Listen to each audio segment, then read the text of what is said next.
We're live. That's what we're doing. We're live. So I'm going to let our Telegram group know that we are live. That's what I'm doing right now. Live on YouTube. Live on YouTube. Letting you guys know.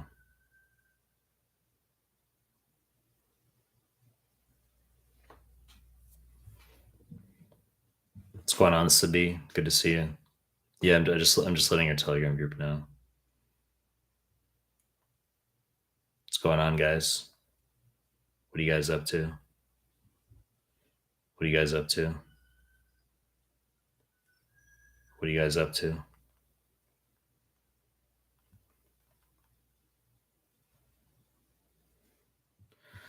What are you guys doing? Come in. If you're coming into the chat, give the video a like. Give the video a like. Give the live stream a like. Give the live stream a like, guys. Sabi, what's going on? What are you doing, Sabi? Taj, what are you up to? What are you doing, Taj? How you going, Taj? Mona, what's going on, Mona? Good to see you, Mona. Guys, give the video a like if you're coming through. Good to see you, Mona. Brown, what's going on, Brown? Brown, you said you're first today, but you're the fourth to post, right? That's the funny thing is like some of you guys like whom did that happen to like the other day? Like someone did that. Someone said like they were first, but they were literally the fourth to fucking post, and it just happened again today. Guys, give the video a like if you're coming to the live stream. Golazo, what's up, dude? Yo, dude, what's going on? Golazo, what are you up to, man? Good to see you, Golazo. Michael Betamarian, what's going on, dude? I appreciate you, dude. Yeah, I mean, you became a member of my channel like 6 or 7 days ago. So like, I know your name. Appreciate you, dude. Shahir Khan, what's going on, dude? What are you up to, Shahir? Where are you at, man? Where are you at, Shahir? Is Kaplan QBank better for CBSC than UWorld? That's laughable. I mean, like, that's laughable. When have I ever once said do Kaplan QBank? When have I ever once said that? I've never once said to do the Kaplan QBank. So, I mean, Kaplan is I said in the last live stream that Kaplan is anachronistic, meaning that it's of a different time and place. It's of a different era, meaning that this isn't 1994, right? In 1994, like, yeah, Kaplan had a place, but like it doesn't have a place now, right? So I said UWorld or Amboss is what you're going to do. They're non-superior to each other, and that's what you're going to do for CBSE stuff. HUD. What's going on, HUD? I was crushing your audio QBank today. Good, dude. Yeah, you should. I mean, like obviously the U2 MCQ is really good to do. HUD, you're my man. You're my hero. Abdul Ram. What's going on, Abdul Ram? Yeah, dude, what's up? Where are you at, Abdul Ram? I have like a shitload of certain names in my phone. Like I have like a lot of Mustafas in my phone, a lot of like Mohammeds, Ahmeds, and like a lot of Abdels, Abduls. So like Abdul Rahman, I've got like quite a few you as well. Maybe like 12 Abdul Rahmans I have in my phone, and then you know, I don't know. I don't know if you like tell people in real life, just call me Abdul, or if you're like, no, I prefer Abdul Rahman.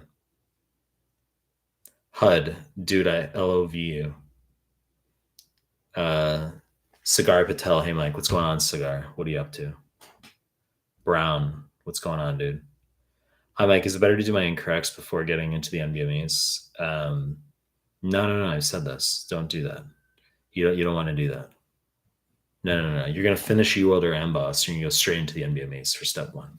You're not going to do UWorld incorrects. The only time you would venture into the possibility of doing UWorld or Amboss incorrects following a first pass the QBank is if you're going to if you tank NBME 20. You take NBME 20 and your 3-digit score conversion is going to be a 189 or lower. Then I would have you go back and spend an entire month doing your UWorld incorrects. If you get 190 or higher on NBME 20 3-digit equivalent, then you're going to go to NBME 21. If you get a 189 or lower, back to QBank incorrects for a month. If 190 or higher, progressed to NBME 22, but now the bar is set higher. You have to get a 197 or higher, which is the pass level equivalent. And if you don't break 197, I have you go back to UWorld or Amboss for an entire month. That's what I do. I'm not half pregnant in terms of the management that way. I just have you go straight back to QBank for an entire month, not 2 weeks, not like 3 weeks, like a month. So you say, well, I don't want to do that. Fuck that. I don't want that. All right, great. So my advice is to do well on the NBMEs then, and then you don't have to go back to queuing for a whole month. Ibrahim, what's going on? Ibrahim, good to see you actually. I think this is like the first time you've come to a live stream. But it's okay because I think when you're scoring like 283s on your NBMEs or whatever, when you're getting like 2 wrong on an NBME exam, like maybe, you're like, well, I don't need advice, right?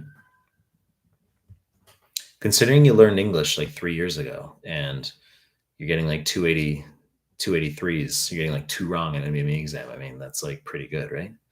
It's pretty good, right? So, Taj Sidhu. Hi, Mike. 1 month down.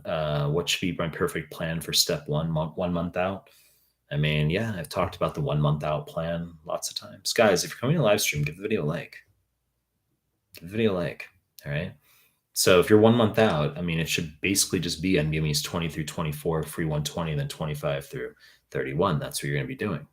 So I've done a lengthy discussion on this repeatedly, but you're going to make Anki from your incorrects, and you're going to be doing a stacked review a cumulative stacked review of the Anki incorrects as you move through the final month. That's what you have to do. It's very important to review those Anki incorrects, basically memorize the NBMEs as you move through the final month. It's really, really important. I've inculcated that. I've harped on that.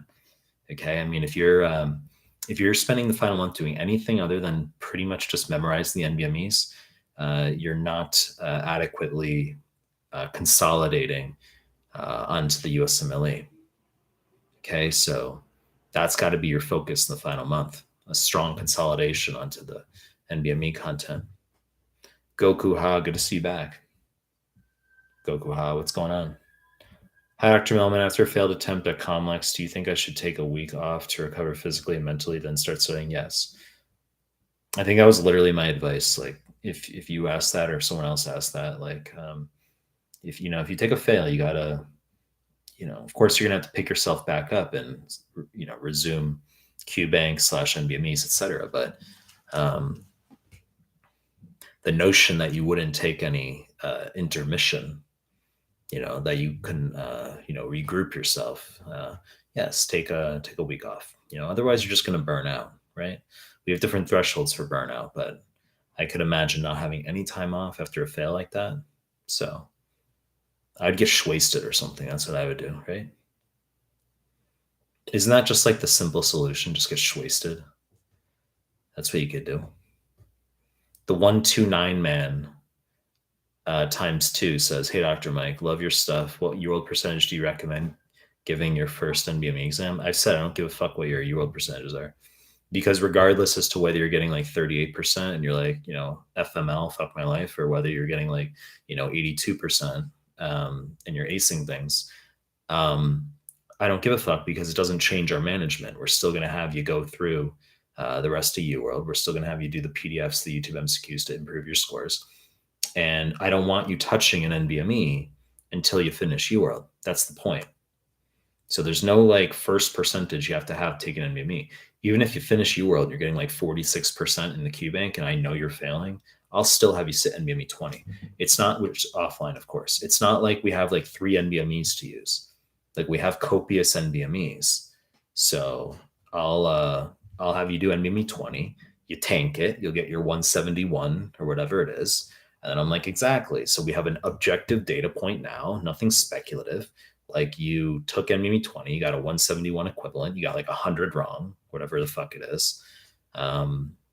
Half wrong, where you need but instead you need a 2/3-ish plus. That's what I want to see. So you took your first NBME, you tanked it, and you're just going to go back to QBank.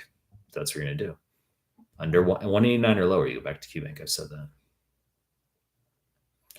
Toby, you got drunk, went on a fucking scooter, You got a fine for 2,800 zlot FML. Well, that's I was just talking to my friends in Poland earlier, actually. There's a possibility they could be in this live stream. I haven't gotten to their comments yet if they're here, but I have some friends who are in Poland, um, and I said I got shwasted in Poland with them in January. I mean, yeah, I mean, I wouldn't even say I got shwasted. I was I was decent. Um, I was decent. Last time I got shwasted was maybe like 3 weeks ago. I got shwasted 3 weeks ago. That was at like the hot springs. I left like an IG live talking about that. Like I said, I went to some hot springs, like some really good hot springs. It was like $1,200 a night at this hot springs that I went to, and I got shwasted. I had like a couple bottles of sake, and like how is that relevant to this medical chat right now, right? Like how is that relevant? Like you guys are here to obviously discuss like USMLE Q&A, not like my stories about getting shwasted. Anu Panu, hi, can you advise on recent step 2 panic about obscure long questions in the real deal? That's a step 1 panic as well. I mean, people are worrying about the longer question stems. I would say don't worry. And I've also talked about how when you encounter a long stem, you're going to go backwards, right? So you're going to look at the answer choices. Is it an organism? Next best step in diagnosis. Is it a what's the diagnosis? So what kind of question are you looking at? And then is it a renal type of diagnosis? Do you see pre-renal azotemia written there where you have to look up for bu-creatinine ratio? What kind of question is it? Glance up the lab values. Do you have the bu-creatinine ratio there? Is it a sodium potassium pH bicarb for aldosterone? Is it a serum sodium with urinary osmolality, urinary specific gravity, and ADH type of question? Is it a pH to pleural fluid type of question for an empyema versus a chylothorax? Like what kind of question are you dealing with labs? You can just glance at them. And then if you still can't get the answer based on that, you jump up into the vignette, big, massive fucking paragraph. You're glancing around. Does anything jump out at you? Is the patient septic? Do you notice like anything buzzy, like reticulonodular pattern for pulmonary fibrosis, usual interstitial pneumonitis? Does something jump out at you conspicuously? And if no, after 5 to 7 seconds, if you send me a question over the Skype, a long question, and you're like, Michael, answer this. I'm like, all right. And you'll see what I'm doing. I'm going backwards pretty much. And if I don't get the answer after like 5 to 7 seconds, you'll hear me say, you fucking serious right now? I got to read this. Then I'll start at the beginning. In other words, if a long question pops up on your screen, don't instantly start reading from the beginning. You don't want to do that. Okay. That's not what you want to do. So I recommend going backwards. If it's a 3-liner, you can by all means just glance the answer choices and then read from the beginning. It's not a problem. But for long stems, you generally want to look backwards, go backwards, because maybe a quarter to about a third of questions you can get from the last couple lines or just the lab values, where if they say bihilar lymphadenopathy for sarcoidosis in the last line, or if they say anti-Jo1 antibodies for dermatopolymyositis in the last line, and that's just the answer simply right there. It's like, well, you wasted fucking 5 minutes. If you read the question, you easily could have gone backwards, right? So that's how you can deal with long question stems. Let's see. The chat moved on me. Where was I? Username is your mom says, hey, Mike, sup? What's going on, dude? It's clearly a dude who has that username. Like no chick would have a username called your mom. You know what I mean? That's clearly like a dude who would have that. Bassam Hegazi. Hey, Dr. Mike, got 64% on my first assessment. What do you think I should do next? That's borderline, right? So I've said I'd want you to get the 3-digit score conversion from that, because a 64% on one form is not the same as a 64% on another form. So you'd get the 3-digit score conversion, and I would want you to sit another assessment more than likely. 64% is not awful. It's not bad. So you'd probably, depending on the assessment, let's say it comes out to around pass level, then I would just say, well, you're going to sit another assessment. Slash, if it is slightly under pass level, which I don't think it is, but if it is, hypothetically, depending on the form, then let's say it's a 196, you need a 197. I said, well, just sit the next NBME anyway. Okay. So I've said you need 205, 210 plus in order to pass. In order for me to be, in order for me to sign off on you sitting the USMLE. AP Sons, Michael, can you believe I have to convince my fiance that CMS cover UWorld because the two high performers from our school recommended only UWorld and NBMEs. LOL. I'm like, Mike Mehlman is a tutor dude. No, I've talked about this before. Okay, this is the danger, quote unquote, of getting advice from people who have super high scores. Which, I mean, whom the fuck else are you going to get advice from? You say, well, obviously, if someone got a high score, they know what they're doing, right? So, but there's a caveat. The caveat is it's no fucking different from like walking up to some jack dude at the gym who has massive calves and being like, yo, dude, what protein do you take? Like, what do you do for your calves? And it's like, well, it's fucking genetics. Nothing to do with his fucking protein, nothing to do with his routine.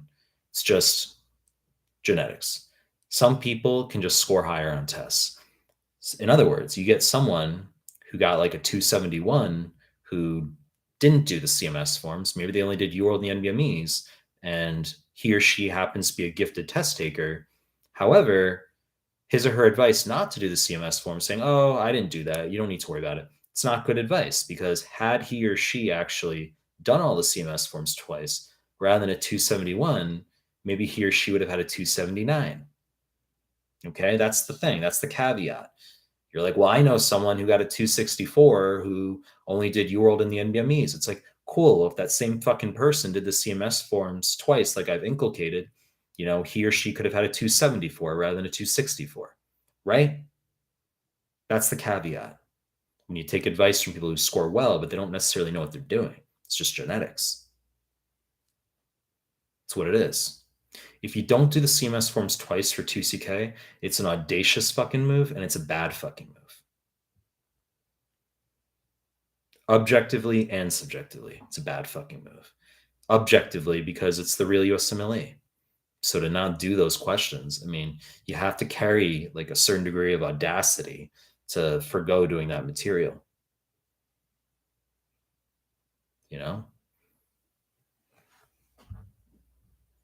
Logic asks, if I want to study from Amboss Library, what are your tips for step one? And because of my low level in basics, I mean, just go through the QBank. I don't really care what you do. Like, just go through the QBank, 40, 80 questions per day, and go through my PDFs and my YouTube MCQs. And you're just going to finish the totality of Amboss, and then you're going to move to the NBME exams. Ibrahim, how many watches do you have, Mike? I have many watches. Actually, this watch, I got this one today, actually. It's the black G-Shock. So like I got this today. You say, why am I not wearing it? I just am not. I've got black. I've got yellow. I've got red. I have a lot of fucking watches. I said I ordered a watch case. I ordered a wooden watch case. I have a lot of watches. Let's see. Mubashar Perzad. Can I cover your PDFs and audio QBank in 1 month? I am 2 months away from step one. All my PDFs and audio QBank in 1 month, it's doable. But some people, it depends on your reading speed. Okay. There's some of you who will be on a single PDF for a week. Okay. So it really depends on the person. But if you're talking about all my PDFs in a month, it's doable if your basics are somewhat decent. But that'll be difficult for a lot of people to do that. The final month should be all the NBME consolidation. Guys, if you're coming to live stream, give the video a like, por favor. Okay, there's 44 of you here, only 27 liked. So please give the video a like. And if you're in this chat and you're not subscribed to my channel, you're a fucking asshole. Okay? Michael Betamariam says, taking step 2 in 2 months and implementing your strategy to the T. Thank you for all your materials. They're impeccable. Louis Sharp, Herzad, love from Afghanistan. That's cool. Div, the fuck, I'm almost 4 minutes late. That's true, Div. That's true. I thought you would be here. I thought you would be like one of the first here. I was actually like, I thought about that. Yeah, what happened, Div? Martin. Hi, Mike. What are optimal scores for MBME's 25 to 31 before step? I've said at least 2/3. I want you getting 205, 210 plus equivalent. Guys, any NBME exam you sit, you're going to go to Google Images, not Google Images. You're going to type in NBME 25 score conversion Reddit, NBME 28 score conversion Reddit. You're going to get a 3-digit score by plugging your number of wrongs into the best fit line equation on the graph. And you're going to, I want to see 205, 210 plus before you sit USMLE. 197 is the internal pass mark. But I like a buffer, so I want to see 205, 210 plus. Okay, if you're getting under 197, I mean, that's a fail. So, I wouldn't sit. If you take a fail, especially in the final 2 weeks on an NBME, like I would not have you sit. I would postpone an entire month. Have you do a combination of either QBank or just more NBMEs, but usually just another month of QBank, like incorrects, or I'd switch you over to another QBank, an entire month if you take a fail on NBME. HUD says 283. Holy shit, how do you do that? I mean, I was being somewhat hyperbolic / facetious. But I mean, I don't think that's outside the realm of possibility. I don't think it's outside the realm of possibility. Div, okay, I'm going back and replaying it 2x. Lost where I was.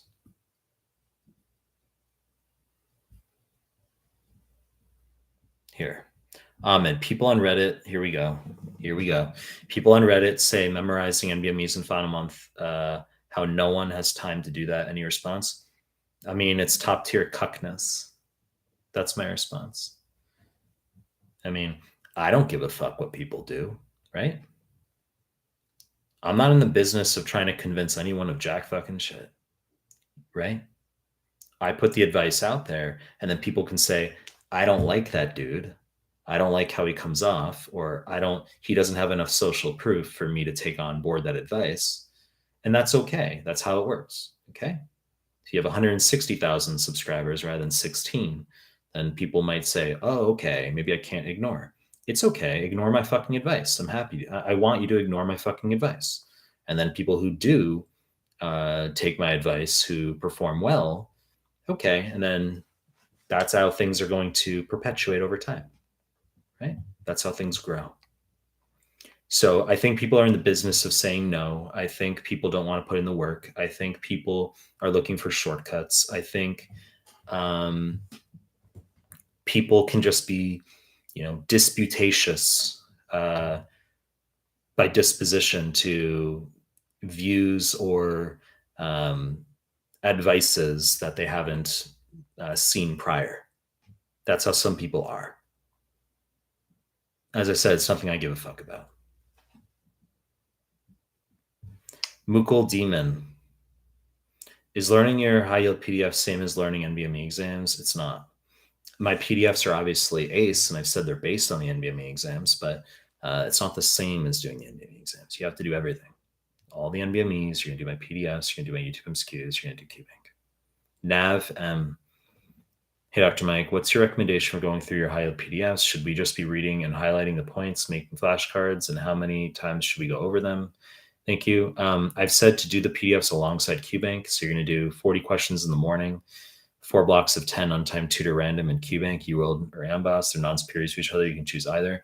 You're going to take a lunch break. Then you're going to have the afternoon, evening, phase 2 of the day, where you can either titrate up to 80 questions by doing another 40, or you can do my PDFs / YouTube MCQs, or you can amalgamate the 2 regimens, and you could do, let's say, 50, 60 questions, knock out another 1 to 2 blocks of questions, then do my PDFs and YouTube MCQs.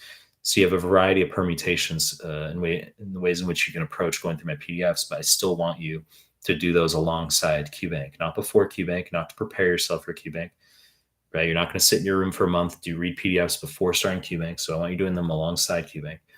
And then when you finish QBank, that's when you go into the NBME exams. And then you ask, should you be reading, highlighting points? The answer is no. You don't have to.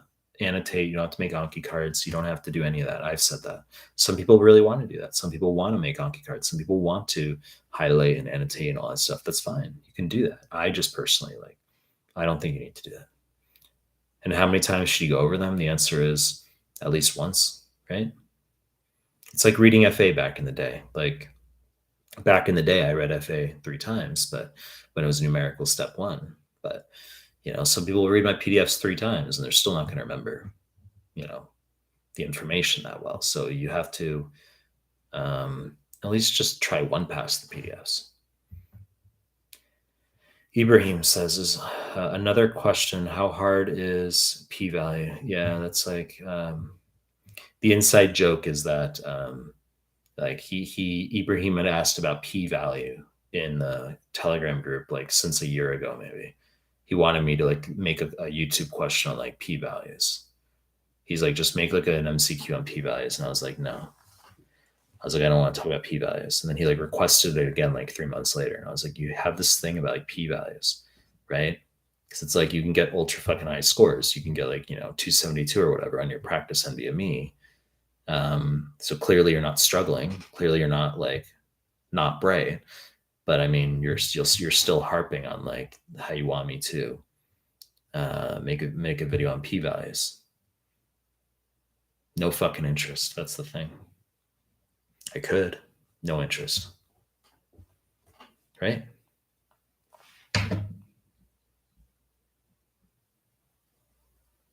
Gokuha, I know in a previous live stream you mentioned some high-yield embryology.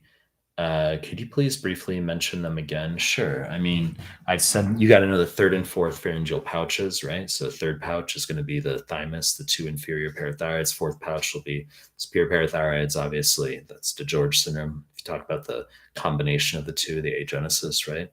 So that's one aspect. Obviously, neural crest is an answer that shows up all the time for heart-lung fistulas, heart defects in general. Obviously, and that actually applies to DeGeorge as well, neural crest, and that can be Hirschsprung. Obviously, it can be pheochromocytoma. Okay, so neurofibromatosis, right? So neurofibromas, neural crest origin. So neural crest shows up a lot, and but you need to know that thyroglossal ductus is endodermiform in cecum, that the craniopharyngioma is going to be Rathke pouch, roof of the primitive pharynx, and things like tracheoesophageal fistula, lining of the esophagus, that's endoderm. Okay. So, I mean, that's literally all embryo for stat. That's literally it. There's occasional aortic arch questions, rare, very rare. Aortic arch derivative questions, but it's I mean, we have a pass fail step 1 now.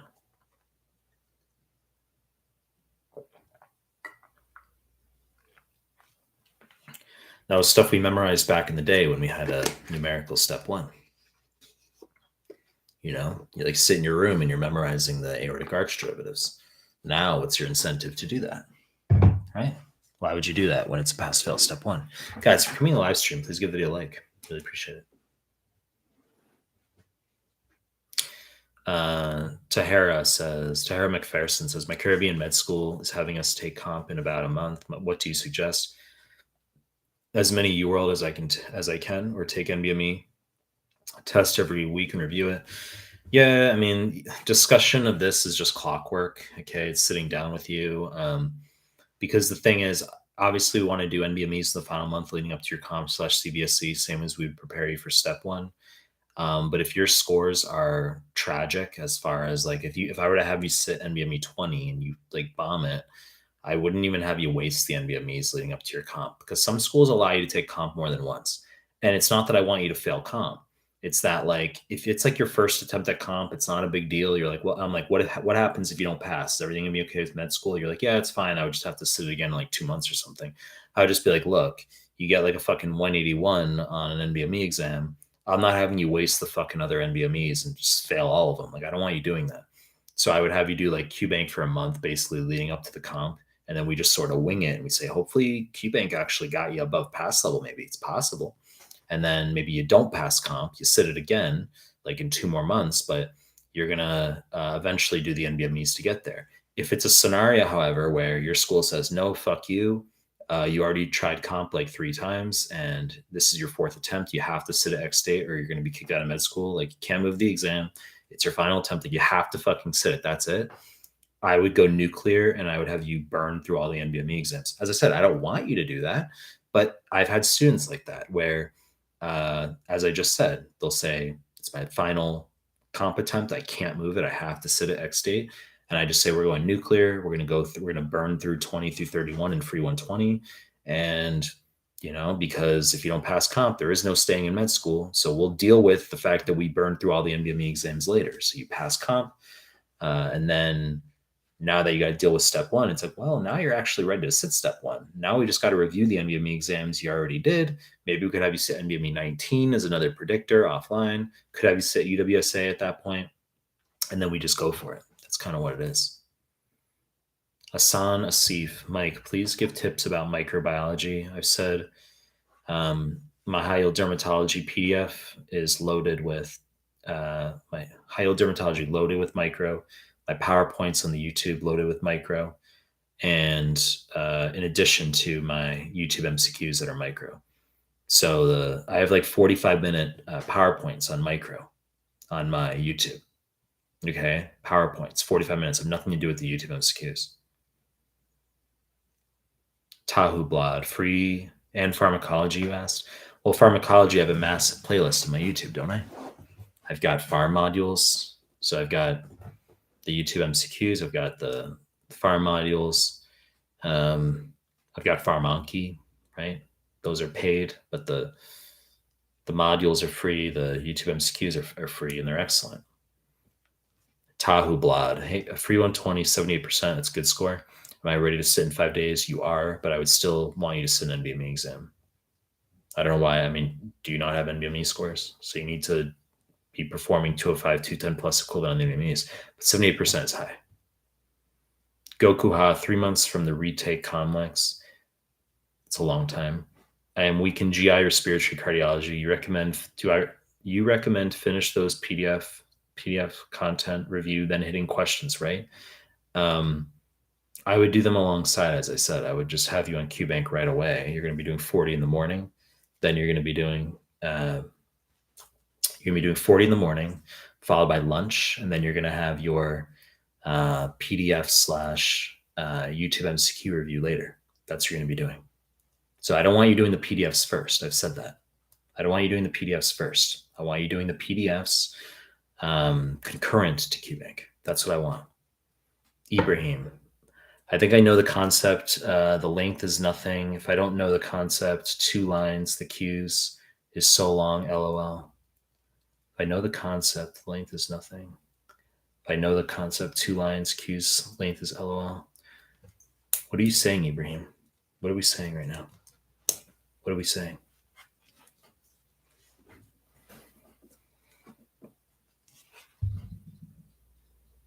Dr. Jaber, are the UWorld self-assessments any good? Should I pay extra money for them?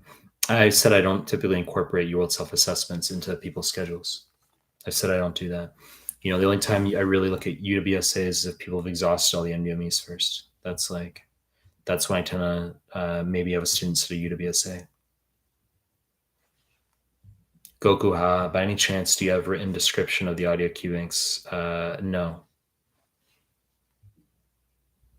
Like the written form of the audio QBank? No. I mean, they're just on my YouTube. Just go through the YouTube questions. I mean, is that much of a crisis? Like, do you have to see them in like PDF form or something? Like, do you? Like, just go through the YouTube,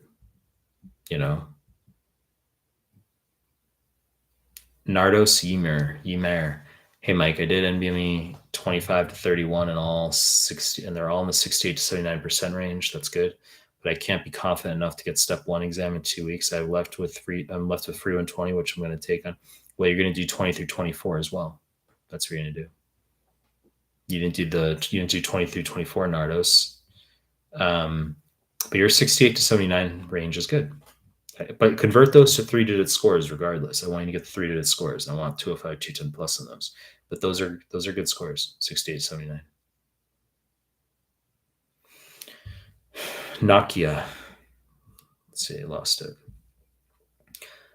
Nokia, my dude. Hey, love the ring. Oh, Heme Onc PDF Ace. I used it to give a lecture to the Heme Onc fellows. They want copies. Ha. That's funny. Well, it's a fucking Ace PDF. I will make like charts for it eventually. I will. Sakru Singh. Hey, Mike, how are you so fucking hot? Are you a chick or a dude? I can't tell by your thumbnail. It's too small of a thumbnail. It'd be better if you're a chick, right? Because I said I'm straight. I mean, I said if someone makes a comment like that, I think zero of it because you can't have your cake and eat it too. If you get like excited or, happy if someone says something like that, then it means that you simultaneously feel, in the, negative if someone says um, something adverse about your appearance, right? So, I mean, people criticize my appearance all the time, and I think nothing. Same way if someone says something positive, I think nothing. Can't have a cake and eat it too. Emmanuel Go wrote, "Hey, Dr. Mike, what's up?" Vinny Pagidi, "Hey, Mike, enjoying your CVS playlist. It's good. Stand and Deliver, good to see you're a member of my channel. I know you're a member of my channel because your name is green. You have my icon next to yours, next to your name. Everyone else is gray." Dr. Mike, do I continue doing random tutor untimed on UWorld step TCK if I'm getting 38% correct, 29% questions used? I printed your PDFs, started using Anki cards. I purchased them recently. Yeah, you're going to continue doing QBank, as I said. Yep. You're going to do untimed tutor random. Yep, 40. Then you're going to take lunch. Then you're going to do my PDFs, YouTube MCQs. That is correct. Yep. You can do the PDF subject specific if you want. Like, for example, Stand and Deliver. Let's say you're going to the QBank and you're like, well, because you said you're 2CK, right? Let's say you're like, well, I suck jack fucking shit at like peds. Okay, well, you're going to do the QBank and untimed tutor random. But when you have the afternoon/evening phase, you can do that subject specific if you want. Where let's say you do my peds PDF and then you do my peds YouTube playlist, you knock out that combo if you want subject specific remediation or augmentation. So otherwise, you can just do things on random mode as well in the afternoon. Div says, "Can you show those stickers on your phone?" Yeah, there you go. There you go. This one says he's a detective. This guy is saying, "Who's bald?" That's what he says. This one, I got the pin for that. The pin for that as well. Same. You see that? It's the pin. Same thing. And the sticker on my skateboard is the same. I have a big fucking sticker on my skateboard with that. No one this is something I tend to like. If you go to get stickers, they literally have like 200 fucking stickers. And I've chosen like this one. And like people have asked me about that. They're like, "Why do you choose that sticker? Like, why do you choose that one?" I don't know. I just like that one. I don't know what to say.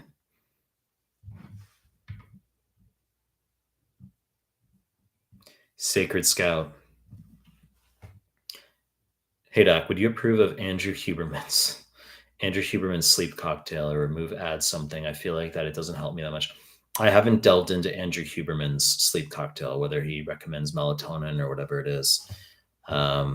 I haven't delved into that, but obviously he's a very intelligent guy and he has a large following. And I mean, he's clearly he does sleep research. So I don't have trouble sleeping. That's like the thing. So I haven't looked into that. My sleep hygiene isn't good. I'm like biphasic. I don't sleep enough, but like I fall asleep instantly. That's the benefit of being tired, is that you actually fall asleep instantly. I mean, in general, you want to try to. Oh, okay. You go on to mention his regimen.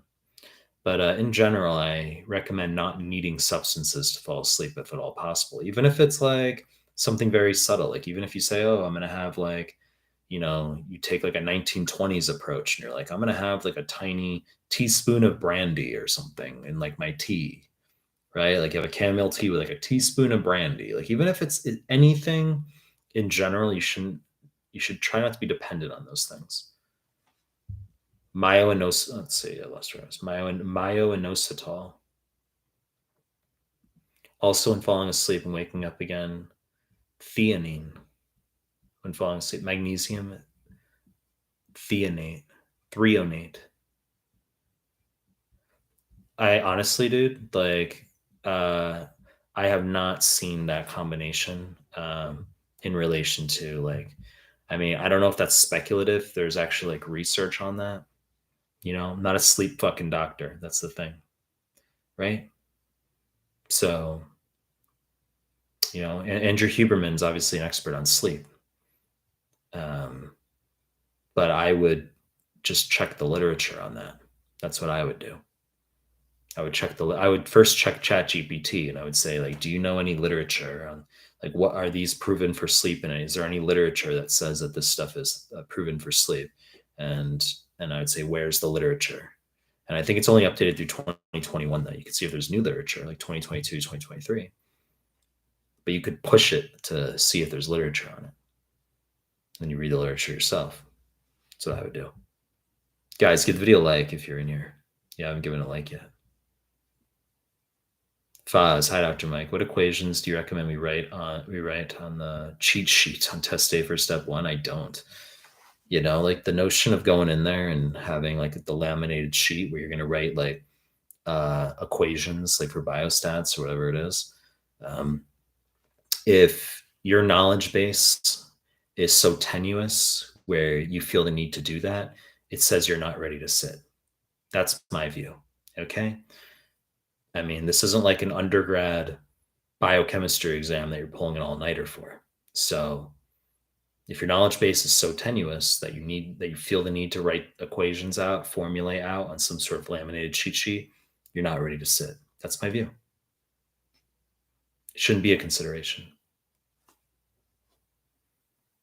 Anu Creedy, Sagwal, can you please smile for once? Like, people are massively fucking obsessive and cuck. Let's see, where was I? You need to smile more, Michael. Michael, you need to laugh more. You need to smile more, Michael. It sounds like something some cuck wingman would say. Like you walk up to some chick on the street, she rejects, like she's busy, she's doing whatever. And then your cuck wingman is like, you need to smile more. You should smile more. Like they just give bullshit fucking nonsense advice. That's like general, like, I view that as cuck. That's what I view. That's how I view that.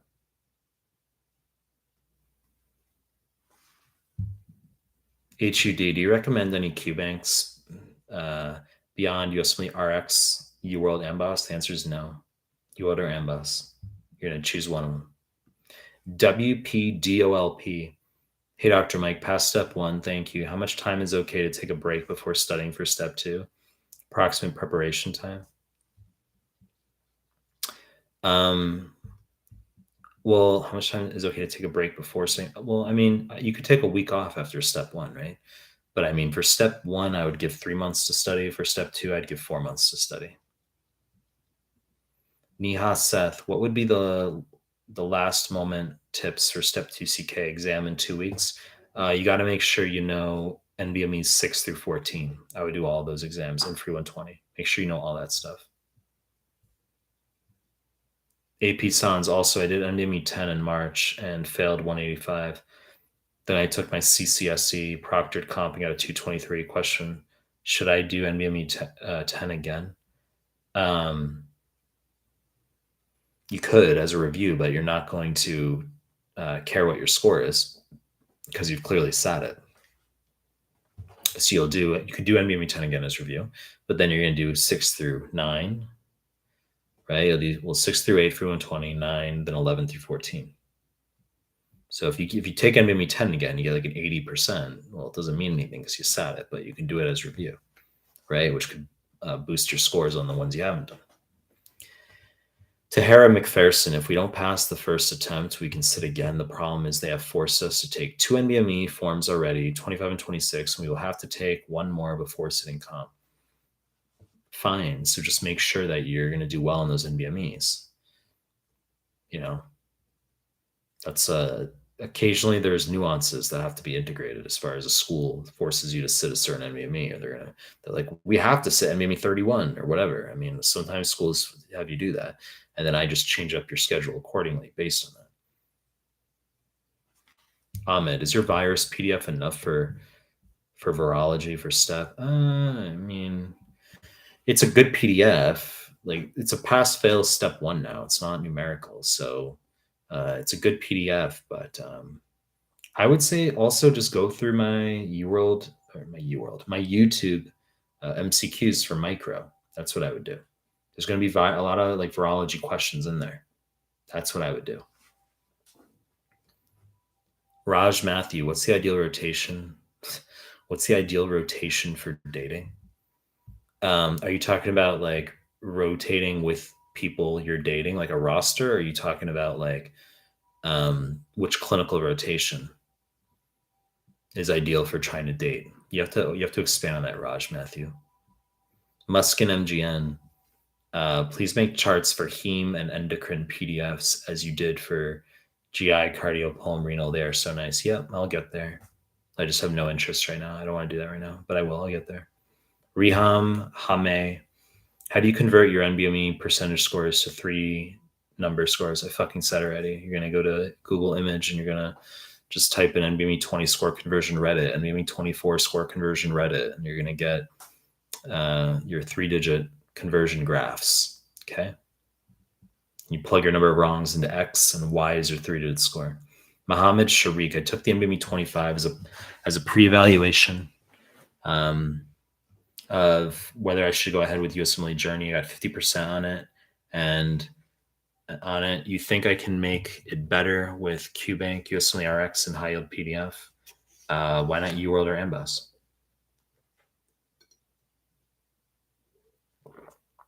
Do UWorld or Ambos?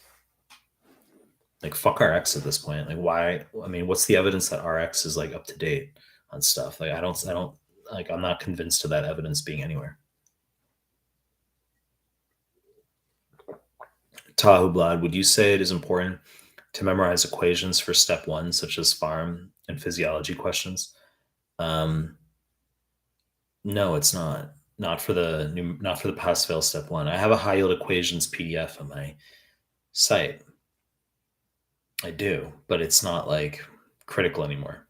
It used to be where when we had numerical step 1, you'd want to memorize all these weird equations for like cardiac output and like, you know, pulmonary physiology, like gas exchange equations. Waste of fucking time. Okay. I mean, you could, but I would say it's a waste of your time. You want to know the biostats equations. The reason I leave that PDF on my site, though, you know, you say, well, if it's a waste of time, why is that PDF on your site? It's because some people still want it. Some people still want that stuff. So, okay, it's there. Zaki Abdefatah. Hi, Dr. Mike. I did NBME 26, got an 82%. The offline NBME, I got all above 69. Good. Can I take the exam after 1 month? Yeah, you're scoring high, but you got to make sure you get through 20 through 24, free 120, and then 25 to 31. You got to get through all that. But those are good scores so far. Sweet suffocation. Sweet sophistication. Sweet. I wrote that as like, I read that as sweet suffocation. Sweet sophistication. I'm scoring 30% on NBME 25 and 30% on UWorld with 20% of UWorld completed. What would you recommend? Those are terrible scores. You like to be passing step 1 by end of October.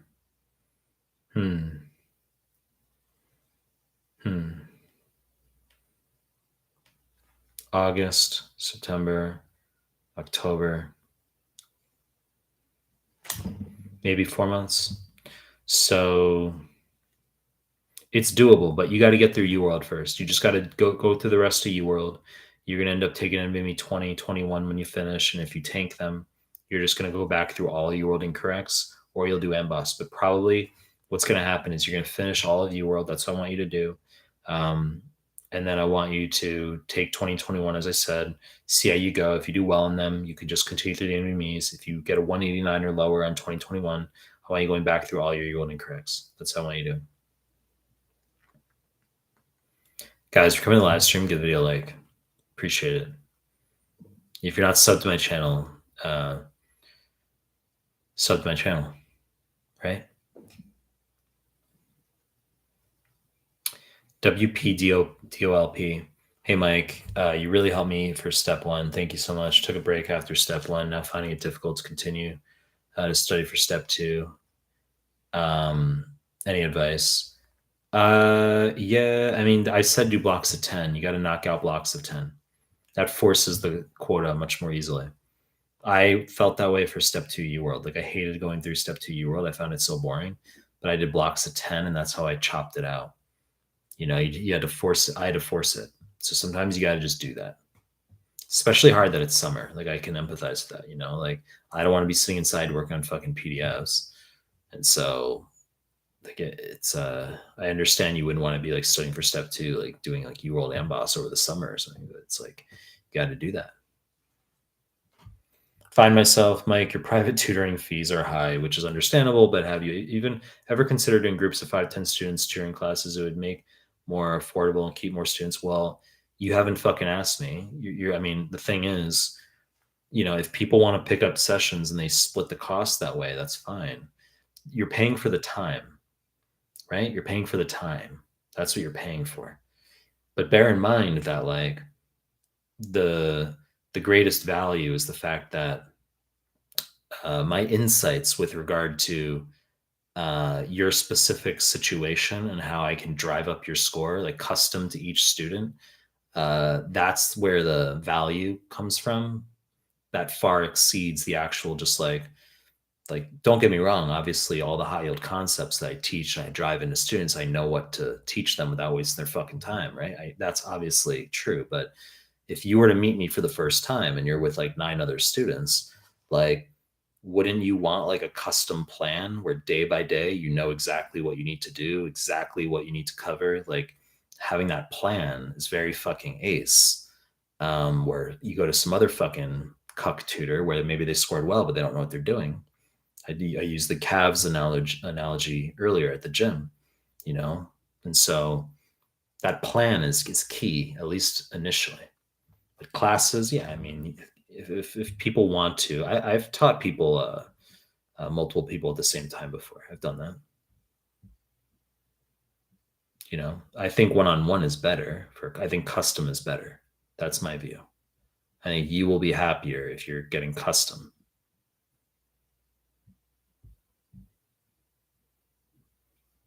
Eliana Med, I'm frightened of step 1. I really have to start studying, but I'm very discouraged and have been putting it off for years. I will soon start 5th year. My GPA is 3.97 out of 4, but I don't trust my uni or myself.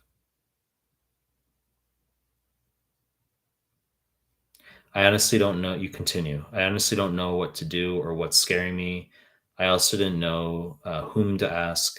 So I'm sorry I'm asking here. I was just wondering if you had any advice. Yeah, it's cuck advice. I mean, like cuck questioning, right? Because it's like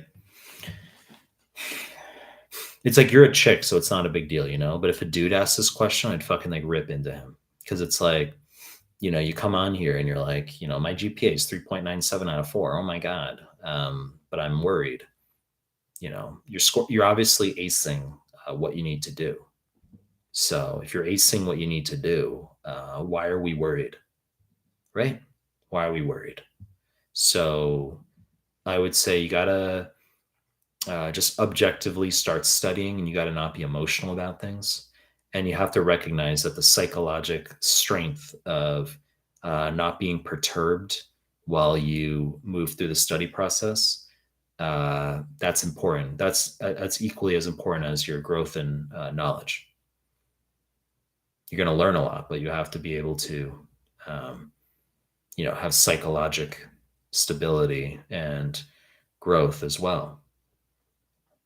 I've used this analogy many times before. It's like if you're in the middle of a surgery and you get bad news, someone comes in and tells you bad news or something. If there's a perturbing variable, you have to keep yourself together agnostically and like finish the surgery and close up the patient and not like, right? You got to be able to have that mental fortitude. So it's like um, that's what needs to be employed abreast your study process. AP Sans, LMAO, cuck wingman advice. Well, it is fucking cuck. Like people are like, when they say I need to smile more, it's pretty cuck. Your deadpan delivery makes this chat so much more funny. Thanks for beating the simp out of Mohammed Ramadan. Do you think step 1 in 4 months is doable for an IMG? Absolutely. I've said 3 months for step 1. 2 months for QBank, 1 month for the NVMEs. Summer Jones, are you a med student or a past med student? Came across your channel today, just curious. Massively cuck. Sumner Jones, that's not true. You were in the live stream yesterday, Sumner. So you didn't come across my channel today. You came across it yesterday, maybe, or 2 days ago, right? I talked to you. I addressed your comment that you had in the live stream yesterday. And I pointed out your name. I said two things. I said, one, I banned someone named KC Jones 2 days ago from the live stream for criticizing my appearance, like in multiple comments. The second point I made in response to your comment yesterday in the live stream was that my third grade teacher's name was Mrs. Sumner, because your name is Sumner. So I've seen you in this chat yesterday. You're asking if I'm a med student? Do you think I'm a fucking med student? Right? I graduated med school in 2016. I took the step 1 11 years ago, step 2 right after.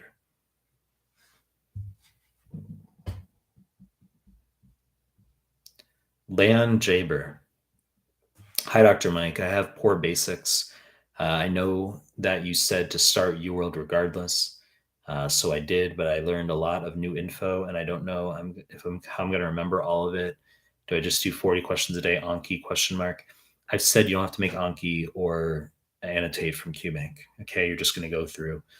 Yes, minimum 40 questions per day in the morning. You're going to have your lunch, and then the afternoon can be you either titrate up to a maximum of 80 questions. I don't want you doing more than 80 questions in a day, or you can choose to just do my PDFs, my YouTube MCQs in the afternoon. Okay. Or you can do a combination of both where you have lunch and you're like, well, I can do more questions right now. So you do another block of 10, 50, another block of 10, 60. And you're like, okay, yeah, fuck questions. So you finish 60 and now you're going to do PDFs and YouTube MCQs. The first 40 of the day never changes. That's fixed. The afternoon is where you have flexibility. Raheem Hameh. I have 5 weeks until my step 1 exam, and I'm trying to finish all of UWorld first.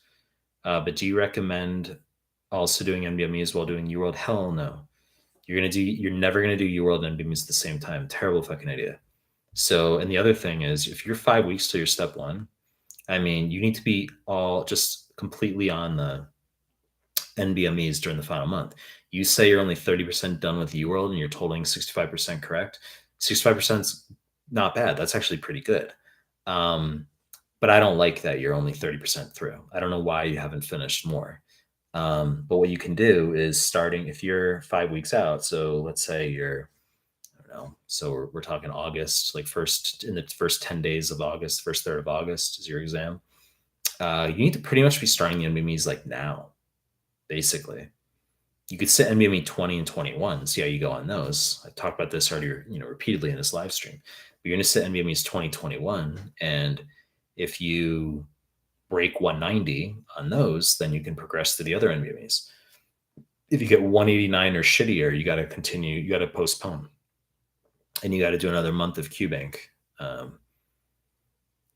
I allow you to get a mild fail on 20 and 21. You get a 190 to 196 score equivalent.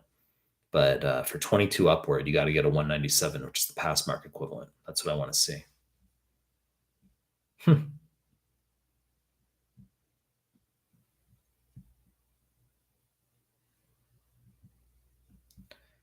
I'm the one with 30%. Sweet sophistication. I am the one with the 30%. So should I focus entirely on UWorld Or should I use additional resources? If so, which ones to build knowledge base also, or just learning from questions and then seeing? I've said already. I mean, how many times have I like discussed this in this live stream and prior live streams that if you're getting shitty numbers in QBank, your percentage, the way to increase your score is number one, you have to continue through QBank. You have to be perseverant with it. You're not going to stop doing QBank. The second point is you got to do my YouTube MCQs and PDFs in the afternoon. That's how you're going to augment your score. Okay. So you take your 40 questions in the morning, you get your shitty fucking 30% correct that you're not happy about.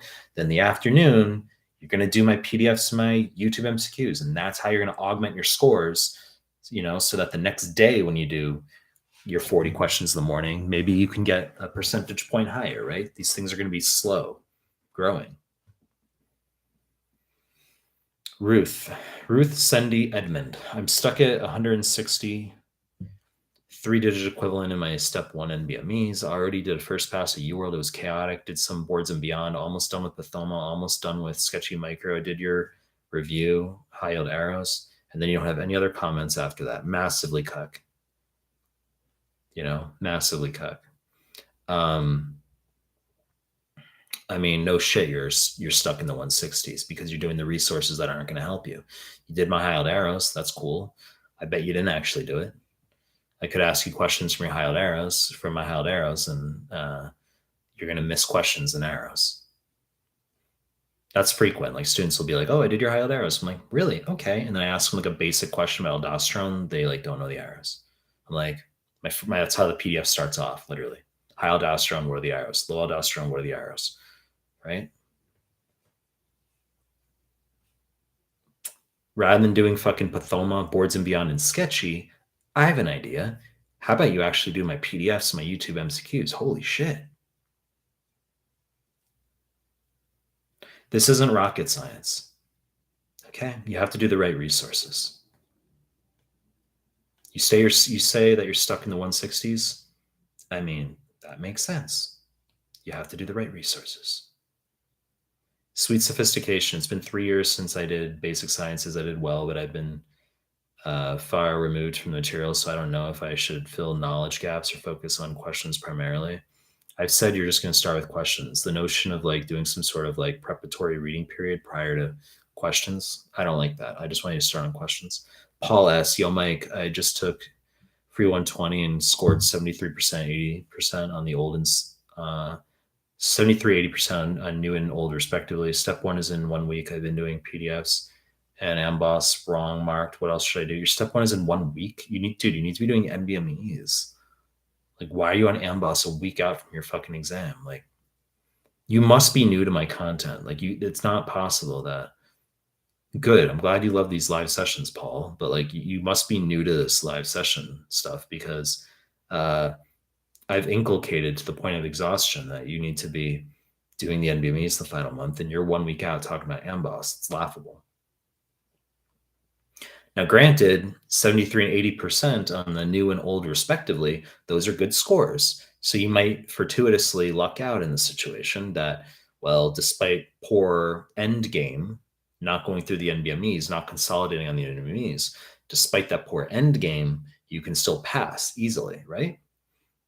So you're fortunately like maybe, you're pretty bright and you can get good scores. And so, but if people are getting like 53 and 60% or something rather than your 73 and 80, I'd be like, what the fuck are you doing on Amboss the final week? I still said that to you, but you can fortuitously maybe pass USMLE anyway. You need to sit like the NBMEs in the final stretch. Another Ibrahim, different Ibrahim says, Ibrahim MLEK says, how to control anxiety during exam, also boost confidence. Any advices for final week?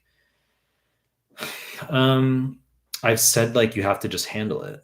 Like I've had this conversation quite a bit where it's about alternatives, right? Like if you don't handle the anxiety, like, it's a psychological screening test as much as it is one about your knowledge, right? The surgery analogy I just gave. So you have to be able to hold things together. You have to have equanimity. Okay. You have to not be labile. in terms of your feelings about things. So you say how to boost the confidence. I mean, just objectively get good NBME scores. If you take an NBME like right now and you get an equivalent of like a 218, and I said you need 205, 210 plus to for get my green light, and a 197's pass. So if you're clearing pass by 21 points, I mean, that should deliver some confidence, right? So you can objectively acquire confidence that way just by taking some NBMEs and getting actual numerical performances. Subjectively, however, it could be like go to the gym and stuff, right? It's just staying psychologically in a good place by maintaining a healthy routine. That's important during your final week as well. Yeah, you want to go to the gym daily. Nakia Brooks, it's crazy that Reddit talks trash about you. I literally saw posts of people having suicidal thoughts trying to navigate these exams. The answer is the very person that they can't stand. Well, I mean, I don't really get involved in petty little, like, ninth grade dramas, right? I don't get involved in ninth grade dramas. So that's kind of, that's, let me see. It's okay. I don't need, I mean, how many times it's very circular, right? Very circular in terms of, I've said that, people will talk big fucking shit. If people want to, like, besmirch, slander, vilify, right? Sully, right? If people want to speak negatively, I mean, you have to handle it when you can't respond. You have to be able to handle that. The people who talk big fucking shit, like no one knows who they are. They're nobodies. Because people who actually have influence, they don't. They have more to lose, so they're not gonna talk shit the same way. The more influence someone has, they're nicer on forums. Like if they ever were to ever get on a forum like that, it's people without it. It's nobodies. It's people without any influence. Some anonymous cuck sitting in their parents' basement somewhere. Like those are the people who talk big fucking shit. Mumal Rose, hi Mike. Am I right in my understanding that as long as you're scoring 66% NBMEs, you're on track to pass? Asking for step 3 things. The answer is true for basically all the NBMEs for all the steps. Yes. USMLE questions. Respect you a lot, Dr. Mike. Gets harder to do when your personal opinions makes it into the professional side.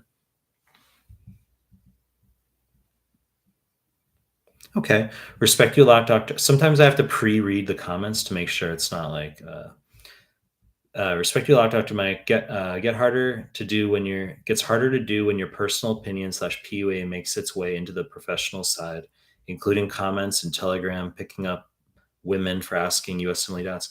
I mean, bro, you got to fucking handle it. You know what I'm saying? You got to like handle that real people. That's what it is.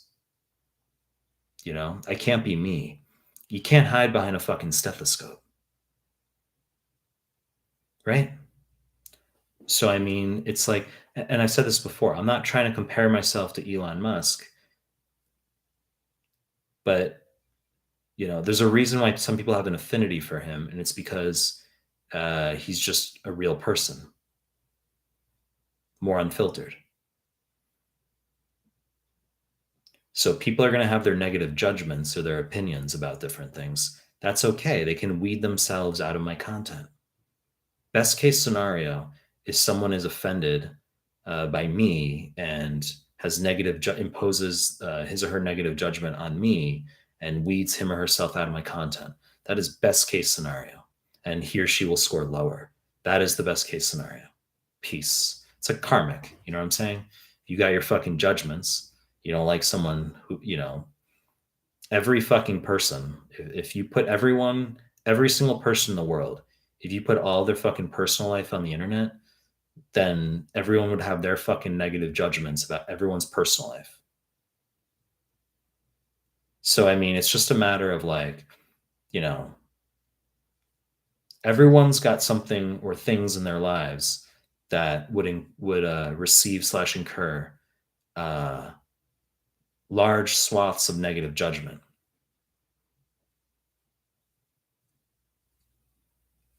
I just don't really give a fuck. That's why. As I said, I'm happy for people to weed themselves out. Good. Don't absorb my content. Like, don't be in my Telegram group. Correct. Don't. Like, that's best case scenario.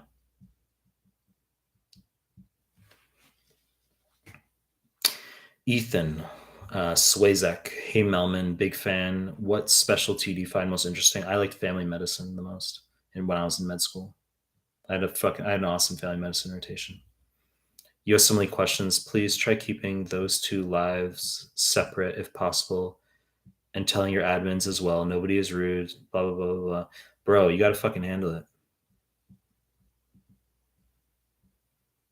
You gotta handle it. You know what I'm saying? You sound like my mom. You sound like my mom. Like, please keep those two separate lives. Like, my mom was like, you shouldn't put like a shirtless picture on your Instagram. That's like bad. Like, that's like your professional Instagram. Like, mom, please. Like, literally. It's like something like a mom would say. Right? I'm 36. You know what I mean? I don't need like someone's judgment. When you're in your 20s, you give a fuck about people's judgments. People in their 20s struggle with the judgments of others. When you get into your 30s, that becomes increasingly more manageable.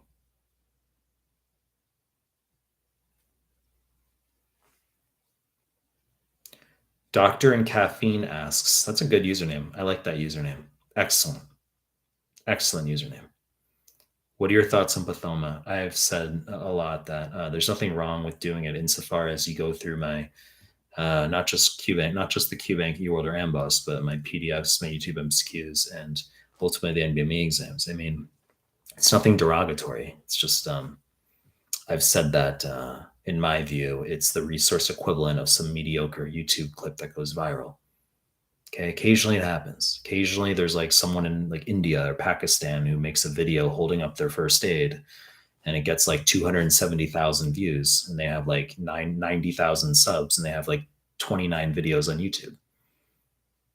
It's like an enigma, like the 0.01%. Like, why did that video fucking go viral of all videos giving like mediocre advice? Why? I see that as like Pathoma. I see that as like, the market decides. It's not my opinion. The market decides. The market's right. The market's always right. But that's my personal view.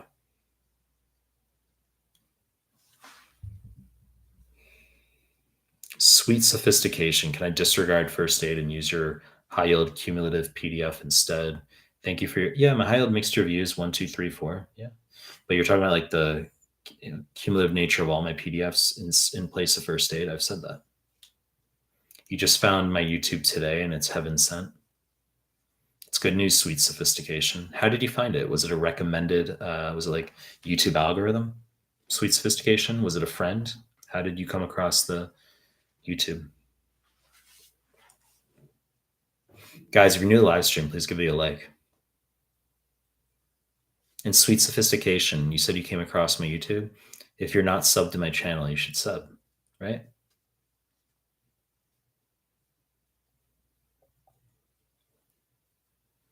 I had like a friend yesterday who sent a screenshot to me of my YouTube live. After the YouTube live, I like saw the screenshot like an hour later. Like one of my friends, like he had sent me the screenshot. He was like, "Oh, you were live on YouTube or whatever. Like, here's the screen, And it it shows in the screenshot that like he didn't like the video and that he wasn't subbed to my channel. I was like, "You're an asshole." It's like he's not in medicine, but it's like,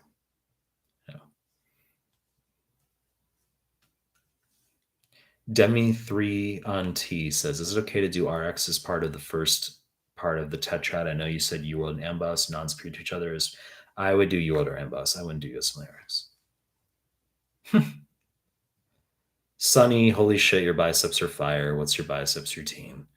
I'm wearing like a loose shirt right now. This is like the loosest like shirt I could possibly wear. This isn't like a shirt that shows like my form. And I did legs today. I didn't do arms today. I don't have a pump right now. I just did legs today. That was it. I didn't even do abs. I just did legs. Doctor and caffeine, if you use Apple Pencil or something to write while explaining questions will be more beneficial. Maybe. I mean, it's possible. I don't really like, what do you want me to do with Apple Pencil? Like what? I'm pretty just like maybe just I'm more simple. I try not to be like, maybe some educational clips, it's somebody drawing or like, I'm not like that. Like, how like you go to some lectures and maybe like in real life when people used to go to real life lectures and there'd be like someone in like, undergrad or high school, they had like your teacher had an overhead projector and they're using their fucking like laminated sheet with like the color and stuff, the color marker. Like, I'm not like that. Like when I did USMLE tutorials in person when I was in med school, I just like talked. I used the chalkboard sometimes, but I mainly just like talked. So I think like what I do now is sort of like an extension of that. Sunny, do you feel as though Amboss questions have a ton of low yield unnecessary shit, especially 4 out of 5 hammer? I don't really care. Yes, there's superfluousness. The same way UWorld is superfluousness, right? UWorld's highly superfluous as well. But I still recommend you go through. Alfredo Aguilera Limon. Step 1 NBME, which ones are indispensable for preparing for the step 1? I've said I want you to do, Alfredo, I want you to say to do 20 through 31, all of them. Okay, and free 120. 20 through 24, then free 120, then 25 to 31. And I think I saw you yesterday in the live stream. Were you here yesterday, Alfredo, or like 2 days ago? Because obviously your name is peculiar, right? Adam, which of your high yield docs do you recommend most if I have limited time? High yield arrows. I've heard great things about high yield arrows. There you go. Immuno neuro. What are your thoughts? Yeah, do all my fucking PDFs. They're all ace, right? Von Willebrand disease. Yeah, you do that on purpose, but I can barely fucking read that. You're from India and you need my advice sitting to step 1. Are you actually from India? I say that because I don't know, how am I supposed to know, but because India right now, yeah, it'd be late in India. It's 12:30 a.m. in India. It's 4 a.m. where I am here in Japan. Sri Mahu, how to write step 2 CK in 2 months with 25% UWorld done. You can't. You said you're ready to do how much ever work. You're not ready. 25% UWorld done. You need like 3.5 months more, not 2 months, because it's going to take you 2 months to get through all of UWorld. So it'll take you another month and a half. With only a quarter done, you need another month and a half. You need another 6 weeks to finish UWorld for step 2. Then you need 9 weeks, 8 to 9 weeks to do all the CMS forms twice and all the NBME exams, 6 through 8, then free 120, then 9 through 14. So you need to extend, I would say, like a month and a half. Faz, is it true that Americans are really ignorant compared to the rest of the world? Why do you think that's the case? I don't think it's just Americans. That's right, Von Willebrand disease. You rescind that. You retract that comment. That's right. I obviously read your comment, but like, that's right. You retract it. Like, why are we shy? Why are we like retracting? Some people are weird. Like, why are we retracting comments? Sorry, it was a troll comment. I obviously saw the comment. I already read it. So why are we? It's like what it was already like. I already read it and acknowledged it. So why are we like Why are you retracting it now? Like, whom are you retracting it for?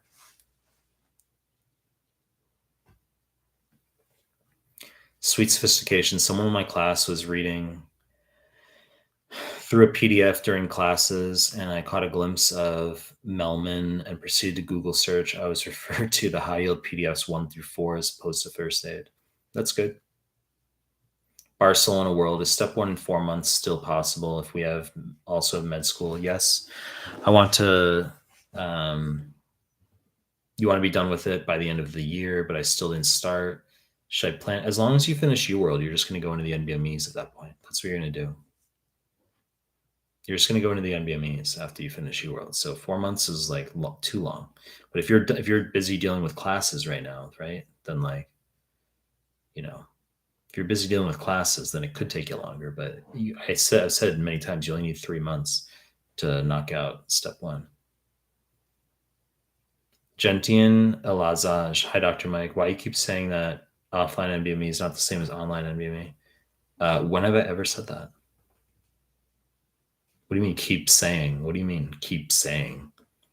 How many times have I ever gone on here and said like the offline NBMEs are like disparate from the online NBMEs? When have I ever said that? Are you talking about like how you sit them? Like doing 25 like offline, like timing yourself versus sitting it online paid in the interface? Is that what you're referring to? I mean, sometimes having a formality of like sitting it online can like help with your equanimity and feeling subjective feelings of preparedness. But I've said 20 through 24 are like just as valid as 25-31. I've said that.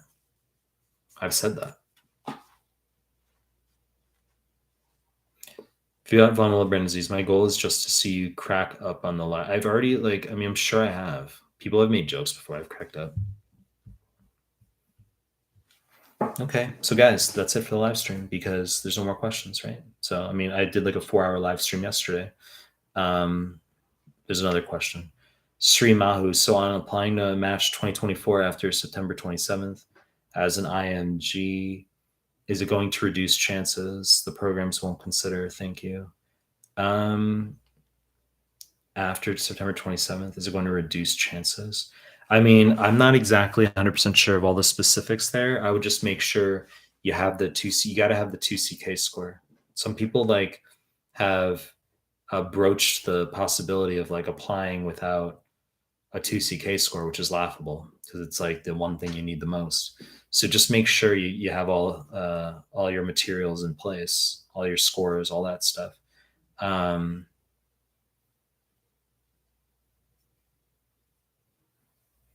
Toby, does it cost money to match after I pass step 2 with nice score? I need to pay someone to apply a lot of money? ?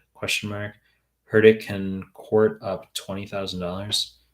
I don't know about that. I'm not an expert on like people accepting bribes to fucking like have you match, right? I'm not an expert on that. That sounds like sus, doesn't it? Like, why would you have to pay 20 grand a match? That's like that's bribery. That's like Operation Varsity Blue or whatever. That whole like bribery scheme, with like rich parents getting their kids into Ivies and stuff. Sweet sophistication. Thank you so much for your time. Any tips when reviewing a block of UWorld / how to navigate reviewing? Such a generic question. I mean, I've talked about this. Like do blocks of 10, right? Knock out blocks of 10. That can be more benefit. That can be easier to chop out UWorld rather than doing blocks of 40, right? If you do blocks of 10, that can be beneficial.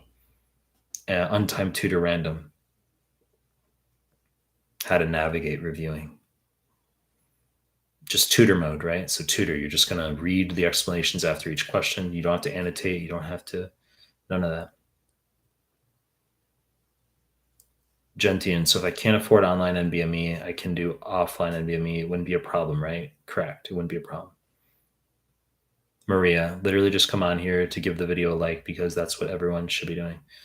Thank you, Maria. I really appreciate it. Good to see you joining the live stream again. I think maybe the last time you were here were like, I don't know, maybe like 5-6 live streams ago. It's good to see you back. Carol Martha, hi. Toby, not bribe, just heard you pay company. And as Maria just said, guys, if you're in here, if you're in this live stream right now and you haven't liked the video, you're a fucking asshole. Right? So give the video a like. Por favor. I've observed people rescind likes on this live stream before. You know, I'm focused on the chat right now, but like the other day it was at like 50 likes, and then I was like looking at the chat, and then I looked back and it went to like 49 likes. And I was like, some asshole wasn't happy, right? Someone was discontent with the live stream. Someone was discontent. Toby, not bribe, just heard you. Assad, you become a gold member. Thank you, Assad. Assad, yeah, I recognize your thumbnail there. You had an inquiry about tutoring like way back, and I sort of brushed you off. I gave you like a somewhat of a brusque response about tutoring. I basically just said you have to not be able to pay your rent. And I said that, you know, I don't need to qualify. If someone asks me about like, what can the tutoring provide to them? I sort of just brush them off. I'm like, it's not my job to have to qualify. And that was the nature of my response to you. And then we had a DM. That's right. And you were like, I didn't mean to. And I was like, well, I didn't mean to. I wasn't. Right. I think I was rude to you through DM too. I told you to relax. That's what I said. I told you to relax. You know,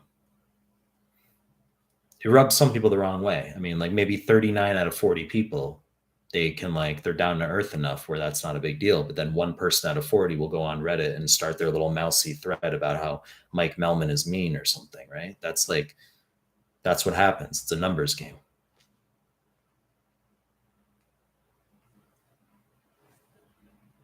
I can hear it's literally 4 a.m. and I can hear like something outside, whether it's like, doesn't sound like a typical trash truck, but I'm on the top floor of a building and I can still hear it. Let's see. Maybe it's just raining. That might be rain. I think that's what it is. It's fucking rain. Von Wilbren, is it hard for you to remember all the volatile info from step exams? How can you stay on top of it after all this time? What exactly do you think I do?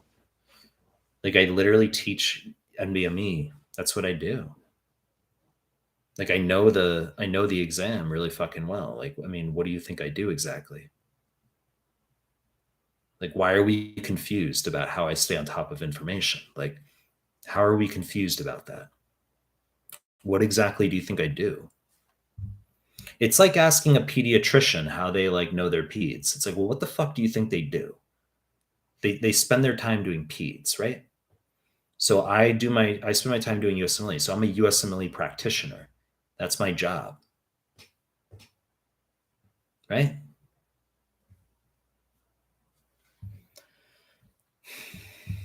Carol Martha, are prelims sweet sophistication subscribed? Good. I'm glad you finally subscribed.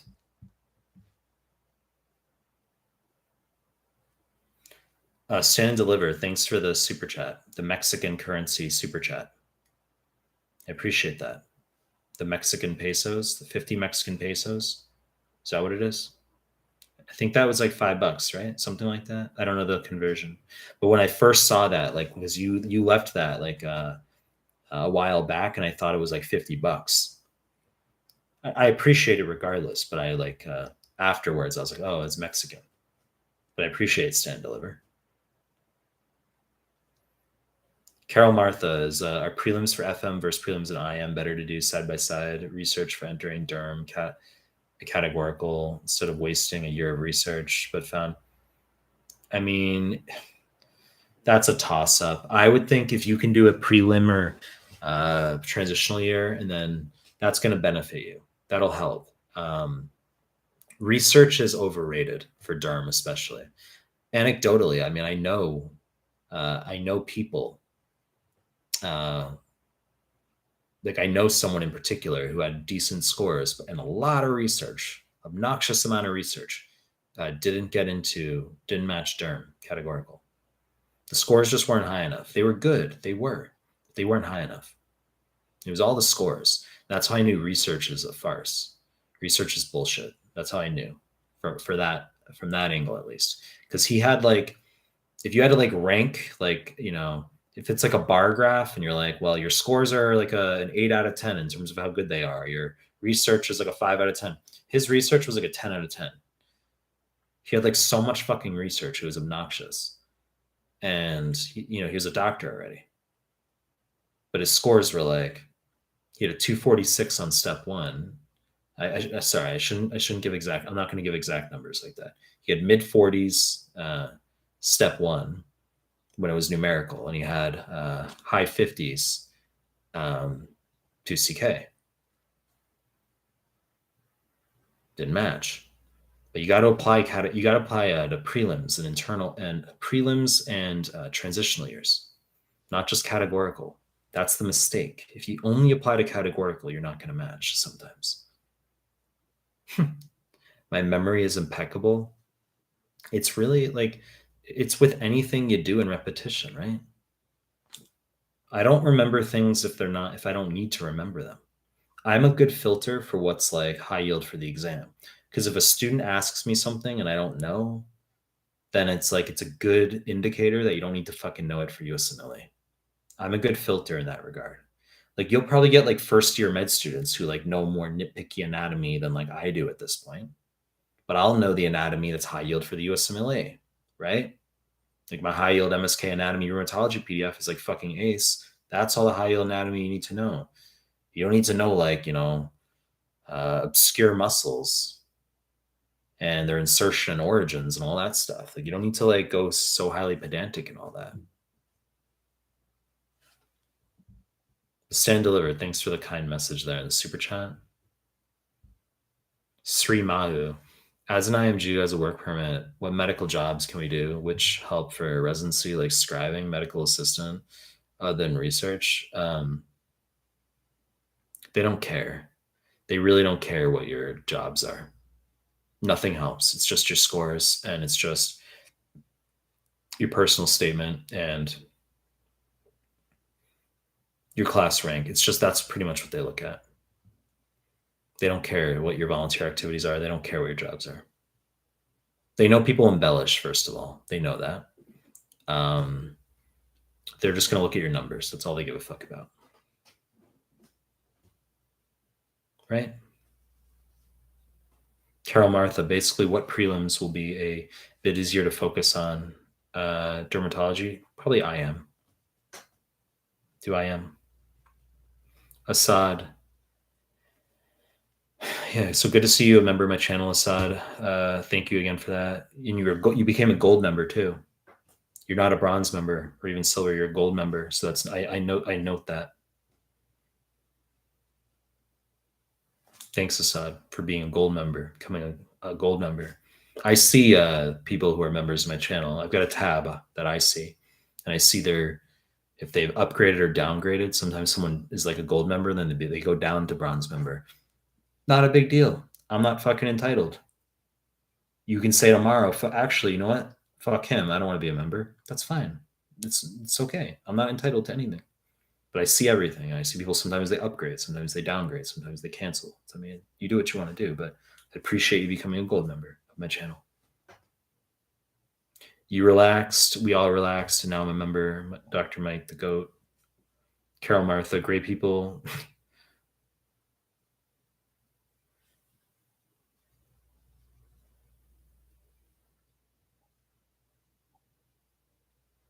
Foz, what advantage does a USIMG have over non-USIMG for match? It's just a checkbox. I really don't. It depends on the institution. These things aren't uniform. They're not homogenous. It depends. I would contend that IMGs actually have an advantage. This isn't like 2010. The same fucking way you get people still thinking in 2023 that like first aid is how you're supposed to prepare for step one. It's anachronistic. Different time and place. Okay? I mean, Like the same way, like you get some people still holding that residual mindset that like IMGs are at this disadvantage. Like they hold this 2010 mentality that like, IMGs are like inherently at a disadvantage. And you might look at like objective match statistics and be like, well, IMGs don't match as well as, American grads, whatever. Well, I'd be curious as to, I don't think that's uniform, you know? It might be the case at like certain Ivy Leagues or something where they take their own. That's sort of like a nepotism type of culture. If you're at like, I have a family member who did 9 years at Harvard, you know,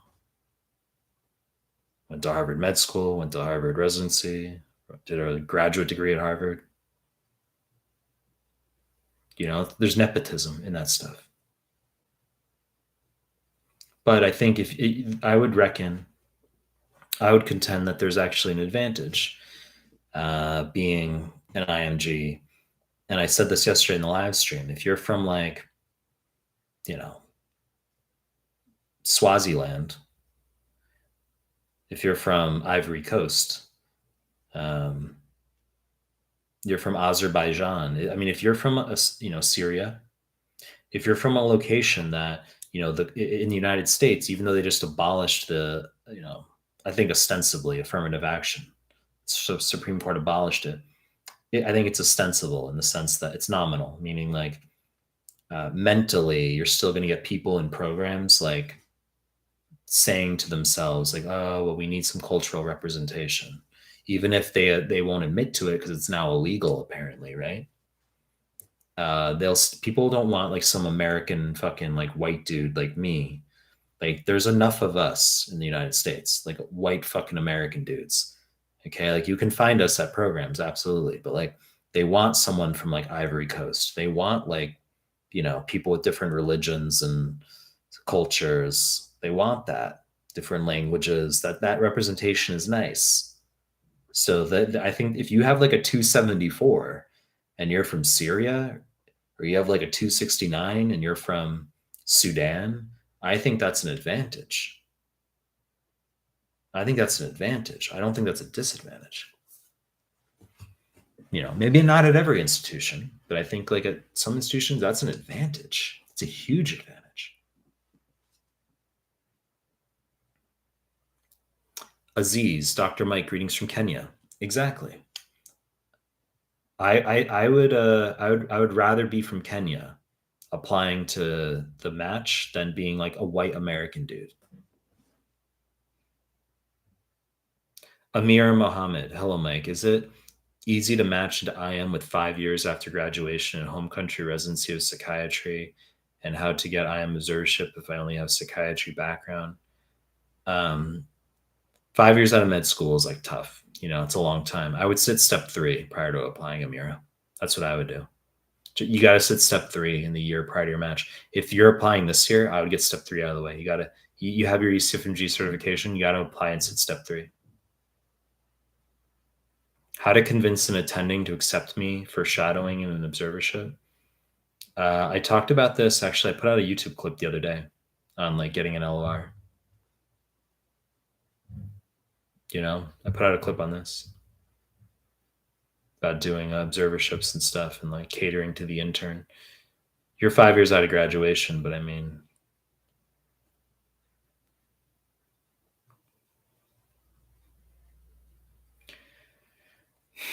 Shruti, for the OBGYN, just the page 30 to end is fine for step 1, or should I do the 1 through 32? I wrote in the beginning, I explicated that you just need to do the final 30-ish pages or so for step 1. For repro, yes, repro slash OBGYN. L33, good to see you back. I hope you all having a fantastic day. Much love, superhero. NR, hi Mike, I just passed step 1 right now. I can't afford UWorld price. Will it be okay if I just buy Amboss right now, as it's in my range? Everyone do UWorld first. Will Amboss be fine first? I've said they're non-superior to each other. You can do either or. I was literally skateboarding today thinking about this, where I was like, well, UWorld, the reason UWorld and Amboss are non-superior to each other, like I should incorporate cost.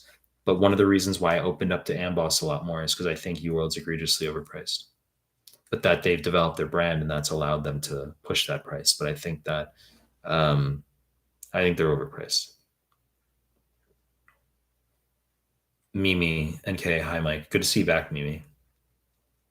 You're a little late to the live stream today, Mimi. I almost ended this live stream before. I might end it very soon because I'm at the end of the questions. Could be an option to review all your PDF. Nikia, could it be an option to review all your PDFs again if there is an NBME fail rather than review UWorld incorrects? Thank you, boss. You could do all my PDFs again instead of UWorld incorrects if you have an NBME fail. You could just when I have people do UWorld incorrects, Nikia, I have them do their 40 in the morning. Like when I say you're going to take a month now to do UWorld incorrects, it's either like 40 in the morning and then they're doing my PDFs in the afternoon, evening. You're doing both. Sometimes I have students do 80 questions a day.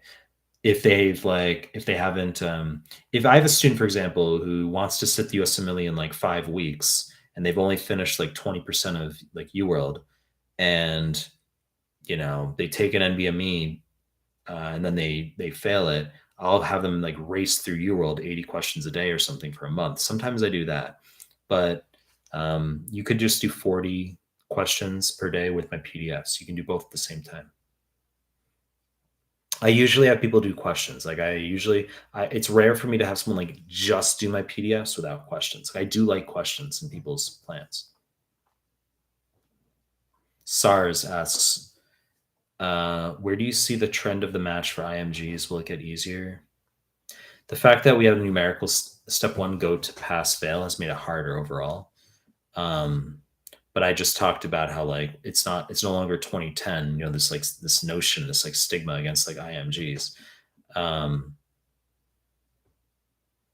wouldn't say it's not going to get easier. I don't think. I think like people becoming more liberal and open-minded about like having more cultures, being more global. That's like possibly like counterbalanced by negatives, like the fact that we have a pass fail step 1 rather than numerical step 1. Last month, Zane, last month of step 2 prep and don't know whether to redo UWorld or just CMS forms or both. Absolutely no QBank in the final month. You're going to do just CMS forms. And then you're going to finish off CMS forms, and then you're going to focus on NBMEs 6th through 8th and free 120, then 9 through 14. Shruti, thanks. Mubashir, can I do NBME 20 to 24 before last month of prep?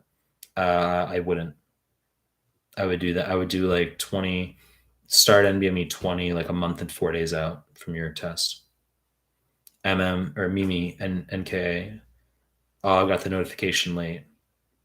Amira, thanks, Mike. I watched your letter of recommendation video. Great, but I mean, when I'm contacting and attending via email asking for an observership, is it easy if I don't have the same specialty background? I don't think it matters. And in fact, I think people who don't have the same specialty background who are open to new specialties / areas, that's a positive, not a negative.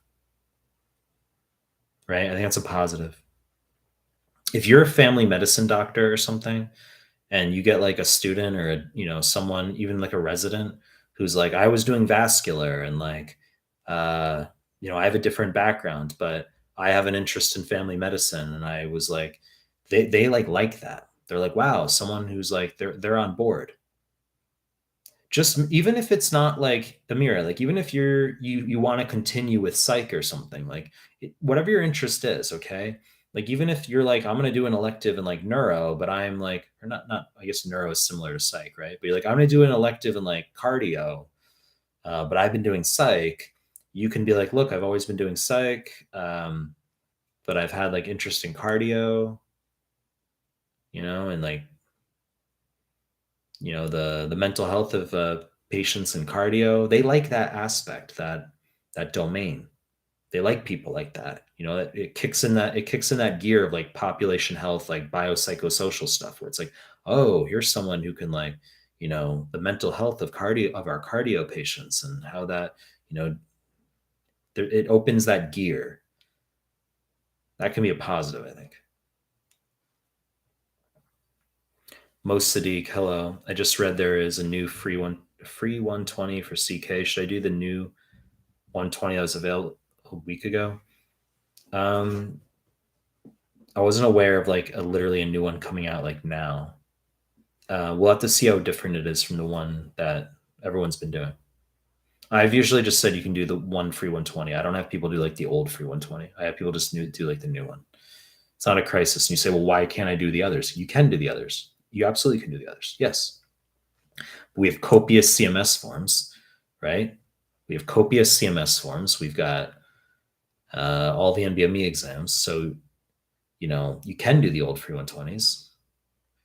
I say do NVMe 6 through 14 for step 2. You say, well, why can't I do NVMe 4? There is no NVMe 5 for whatever fucking reason. Don't ask me why. It just doesn't exist. So it's like, why can't I do NVMe 4? You could, but you don't have to. The same way someone might say, why shouldn't I do NVMe 19 or 18 for step 1? You could, you don't have to. I say 20 to 31, the new free 120. Someone can say, well, I'm going to do the old free 120 as well.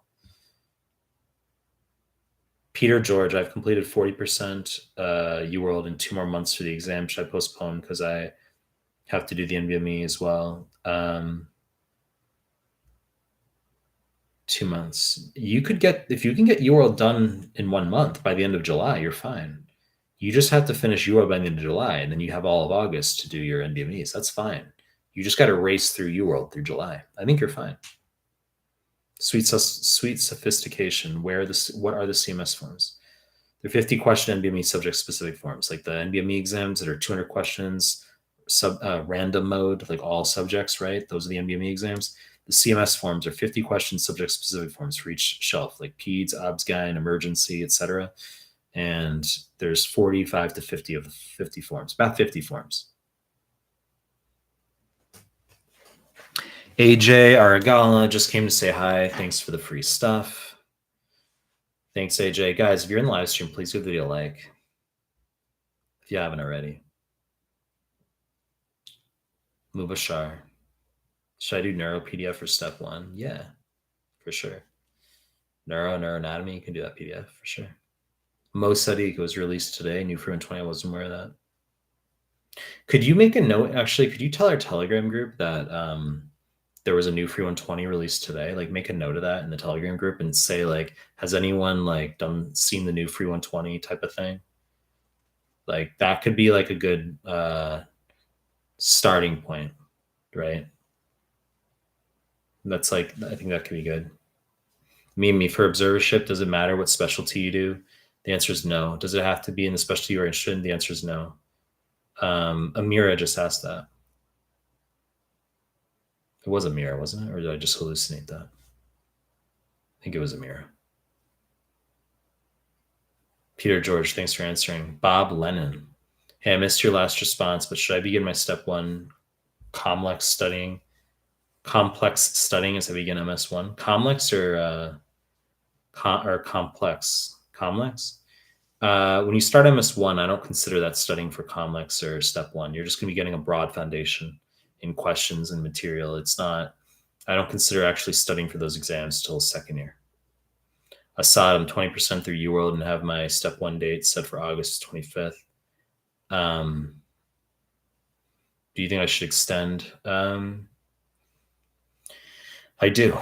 I do think you should extend. I think you need to finish. You need basically the long story short, Assad, because you're going to do your self like calculations or whatever. The long story short is I want you to have about a month to a month and 4 days to do all the NBME exams prior to your step. So, for example, if your step 1 is August 25th, as you say, then I would want you to start, let's say, July 21st-ish, July 21st for your NBMEs. But that's like only 3.5 weeks from now. And you're not going to finish 80% of UWorld in 3.5 weeks. So you kind of have to calculate and say, how long is it going to take for me to get through UWorld? And then I need a month and 4 days after that. So based on my calculation, I could sit by September 15th, or I could sit by September 25th. You hear what I'm saying?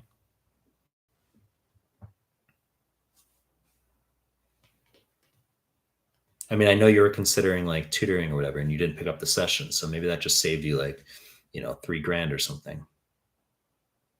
I'm just joking, because that would be like, we would be discussing things in high specific detail, and I'd be drawing up your day by day and giving you like, it's not the same, but I'm joking. I'm joking because I know you were inquiring about that and I was giving you a hard time on it. Bob Lennon, like, should I integrate step one and DO? Why are you saying complex, Bob Lennon? It's complex. Unless it's like an autocorrect, your computer like thinks you're like, should you integrate step one in complex studying as I go through each block? You could. I mean, you could do like ComBank, like a little bit of ComBank, a little bit of U.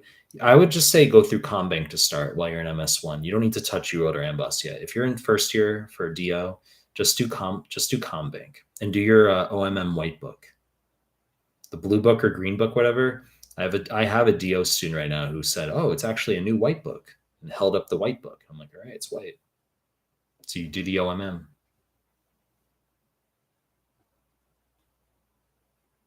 I'm gonna end this live stream at 2 hours, I think. Ad. Doing old free 120 tomorrow. Wish me luck. How much should I aim if I was scoring 210 plus? If you're scoring 210 plus and maybe it's 2024, that's actually obviously really good. I mean, free 120, if you can get above 70%, that's good. That's a good target. Mubashar Perzad. I started watching your videos on library computers. Now everyone in my university is watching your videos. That's funny. That's really funny. That's funny. Where are you at for university? If you're like shy or something, you don't want to say like the exact university, that's okay. But like, what country are you in? Mubashar. Rejuvenate simple, got to finish UWorld. Most city 6 to 14, which CMS are too old and won't help, question mark. No, I want you to do all of them. You dreamt someone told me to do Amboss for CK, but that's a weird fucking dream. But did 65% of UWorld 6 years ago? Didn't take it. Not sure if I should do it. Laughable, bro. Doesn't fucking matter that you touched UWorld 6 years ago. It's laughable. If you touched UWorld last year, it wouldn't even matter. It would be as though you haven't done it. 1 month only, limited time. You're not doing, if you only have 1 month to your CK, you're not touching QBank. Like, QBank doesn't have a roll 1 month out. It's just CMS forms.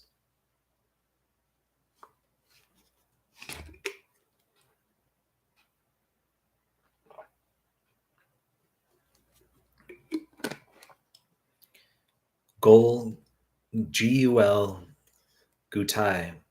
Hello, Mike. Scoring 69% NBMEs, 25 and 26. That's a good score. Done with 98% of UWorld. Planning to take exam in July. How should I go further? Well, I've said you need to sit all 20 through 31 prior to your USMLE. So why are you doing all the NBMEs ideally? Right?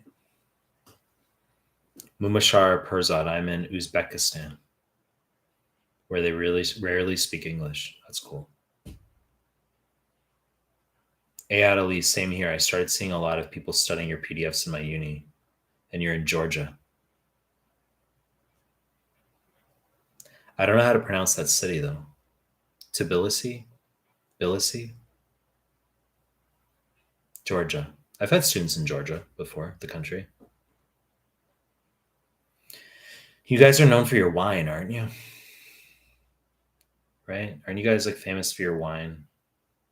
And even your tea, but I think your wine is like, you have a famous wine. Arseny, what do you think about snacking while studying? I don't give a fuck. Arseny. No, what am I saying? Arseny. Arsene. There's been an arseny in the chat sometimes too. But Arsene 89123. I don't really give a fuck about like snacking while studying. Just eat whatever you want.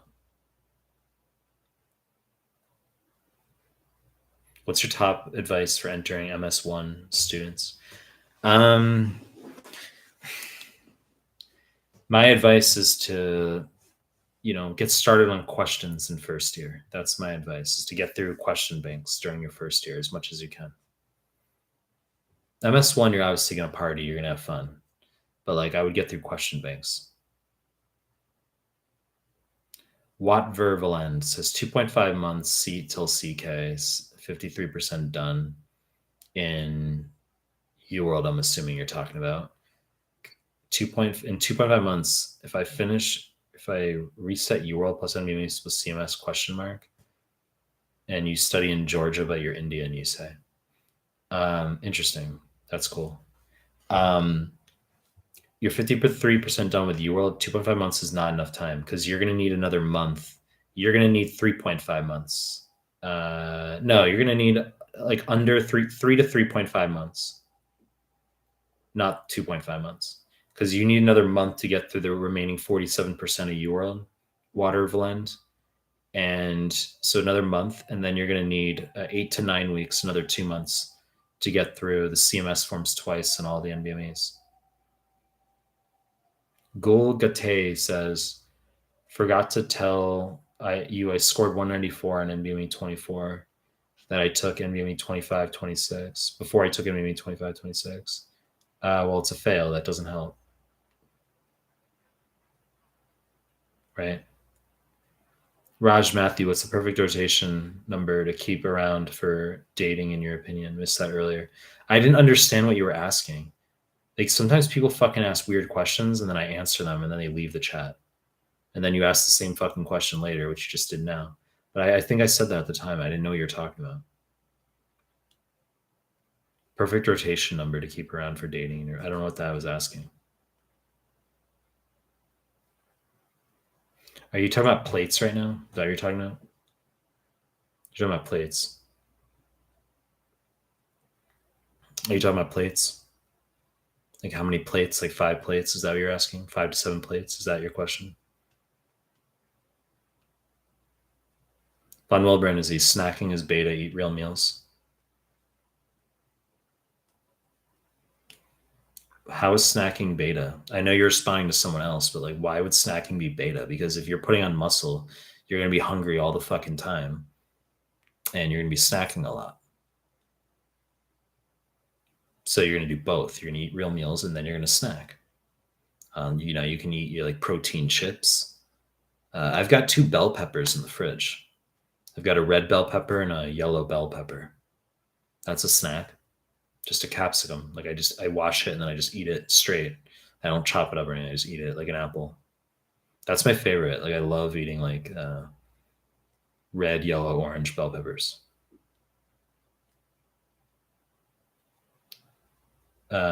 U-turn. I'm gonna end this chat probably at 2 hours. Hi, Dr. Mike. I got 2:44. I did over 4 hours yesterday. Guys, if you're in the live stream, please give the video a like. Hi, Dr. Mike. I got 2:44 on step 2 last October. Good. I just did it, maybe 25. Why the fuck did you take step 2 before step 1? Terrible fucking decision. I said never do step 2 before step 1. Who gave you the green light on that is what I want to know. Because if you take step 1 before step 2, your step 2 your 2CK score will be higher. It's a bad fucking decision to sit step 2 before step 1. You don't want to do that. Mubashar, whatever you Watervlind, you're not talking to me. You're talking to Watervlind. A lot of Indian students are migrating from Georgia to Uzbekistan. Interesting. I wasn't aware of like Indian student migration patterns, but now I am. Indians, people in India like to do their med school in Uzbekistan or Georgia. Well, in Georgia, and then they go to Uzbekistan after. Sri Mahu, CMS should be taken as exam assessment, or can we do offline? Offline. You don't have to worry about your scores in CMS. Obviously, I want to see like 35 out of 50 plus, minimum. You want to get like 70%. That should be a goal, but I don't really care about your CMS performances. I just want to see like, your 2CK are strong. Raj Matthew, you're just saying, yeah, okay, I saw that. But I answered your question. I could answer more in that regard, but I could. Mubashar Perzai, do you have any friends from Afghanistan? I don't think so. Um, when I was in high school, I had a friend from Afghanistan. Um, no, what am I talking about? I went to junior prom with no, not junior prom, senior prom. I had a girlfriend from Afghanistan. What the fuck am I? But she wasn't at my school. She was like from a different school. I've dated a chick from Afghanistan. I didn't even realize that. I forgot that. That's so random. Is that not like the most random fucking thing? But I had a girlfriend in high school who was from Afghanistan, but she went to a different high school.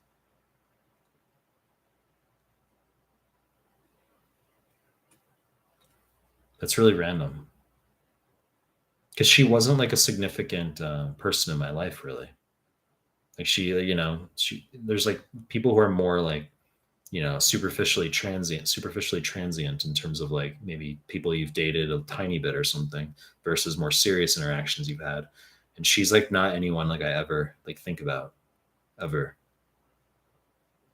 Not that I think about exes, but I'm just saying like I haven't even like you're literally asking me about Afghanistan. I'm like, what do I know? I'm like employing brain cycles to be thinking like whom do I know from Afghanistan, right? You asked if I have friends from Afghanistan. I'm thinking like whom do I know from Afghanistan? Um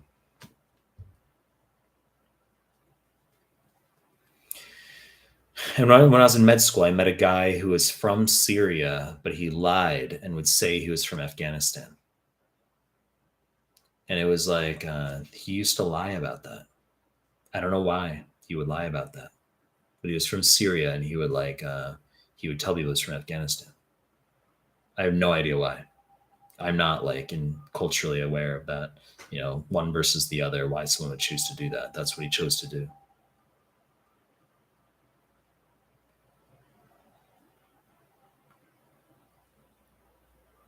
Tala 2001 says, I also found out about you via university. LOL, I'm in Jordan.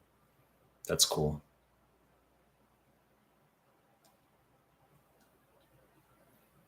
I mean, I guess I've seen Jordan, been to the Dead Sea, been to the Dead Sea 4 times. No, 3 times. I've been to the Dead Sea 3 times. Jinty Gibson, what's up? Good to see you, Jinty. Good to see you back. Tala, where would you say is the best to do residency outside of the United States? Australia is like a good. Australia is really good. Australia is a great place to live, and it's safe. But the system is different. It's a longer post grad system. Like the British system is longer, but Australia is a good place to live. Yusef says, "Come to fucking Georgia, man." As I said, I've had students from Georgia before. The country, yeah. Mubashar, yeah, here in Uzbekistan, thousands of Indians and Pakistanis are studying, and I'm the only one from Afghanistan in the whole country. Hello from Scotland. Jinty, you're from Scotland.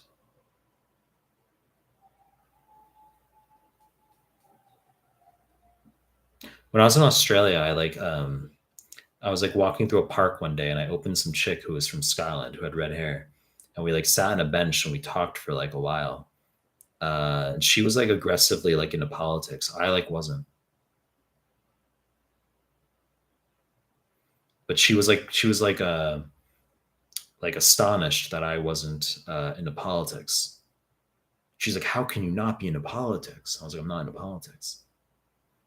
So I told her, and we went back to her place and didn't hook up because I was beta at the time. That was like pre. I wasn't. I was younger in my younger days. When I was like she literally invited me over, and then we didn't hook up. I was beta. I was like too beta to like know what I was doing. Right? Gul Gutai says, I think people from Asian countries like India or Pakistan take step 2 before step 1 because they are just done with step 2 material in final year. I understand the logic why some people prefer to sit step 2 before step 1, but it's a bad fucking idea, as I've repeatedly articulated, because if you take step 1 prior to step 2, you're going to score higher on step 2, and you need a high step 2 CK score.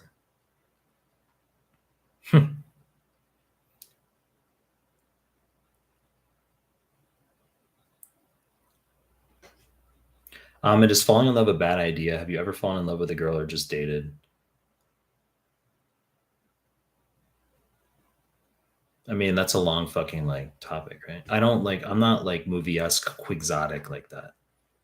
I'm not really an emotional dude that way. Not now. When I was younger, maybe, but like not now. This notion of falling in love, like I'm not like that really. Women I screen for prefer that I'm like not like that. I'm not. I'm like the opposite of clingy.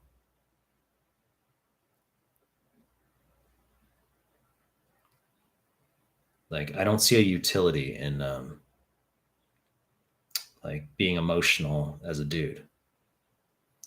And some people will say that's not good, Michael, or guys can be emotional. It's like I get that, but it's like the women I tend to screen for like a dude who's like not into them, who like acts dismissive. Like that just tends to be the type I screen for. I'm not this notion of like falling in love I see as like it's quixotic. It's like it's movie-esque. I see it as like youthful.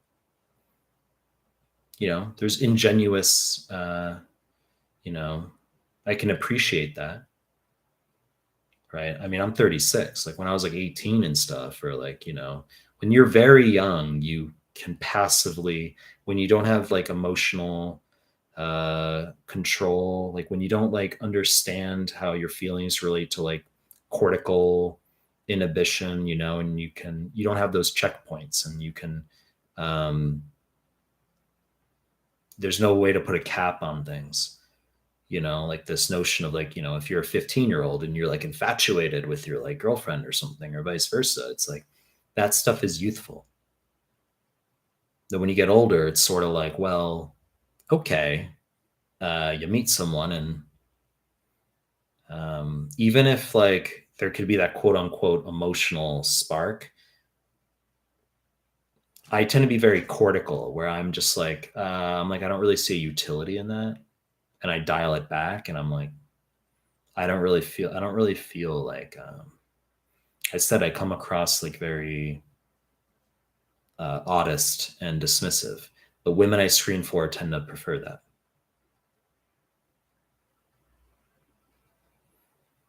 Like one of my girlfriends in Australia, like she told me that, you know, she's like, guys are always into me, and like you're not into me, and I like that. Literally fucking said that, and I was like thinking to myself, like, you're right. Like I'm not like super into you, but she liked that.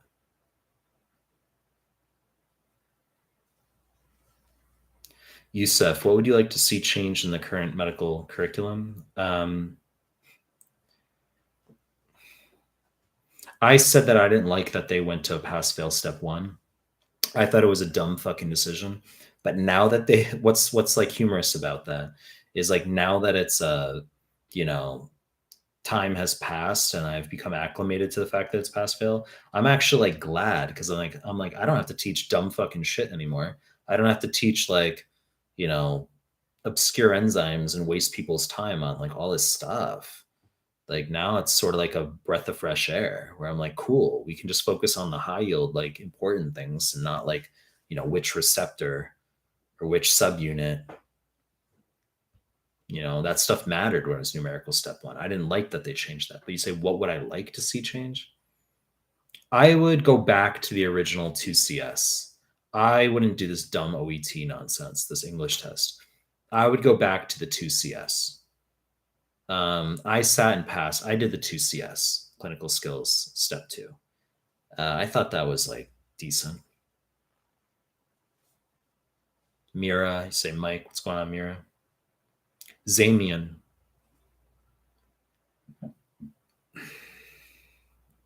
Do Japanese girls, you ask, do Japanese girls have more uptightness or clinginess to their boyfriends? I don't think that's unique. I don't think any of that's um like in comparison to other cultures. Um Japanese culture at least is very social circle. People are very mousy in terms of like, there's a lot of circumspection.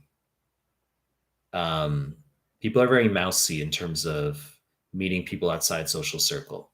It's very, very clicky slash social circle oriented. I mean, there's a lot I can go off on about that.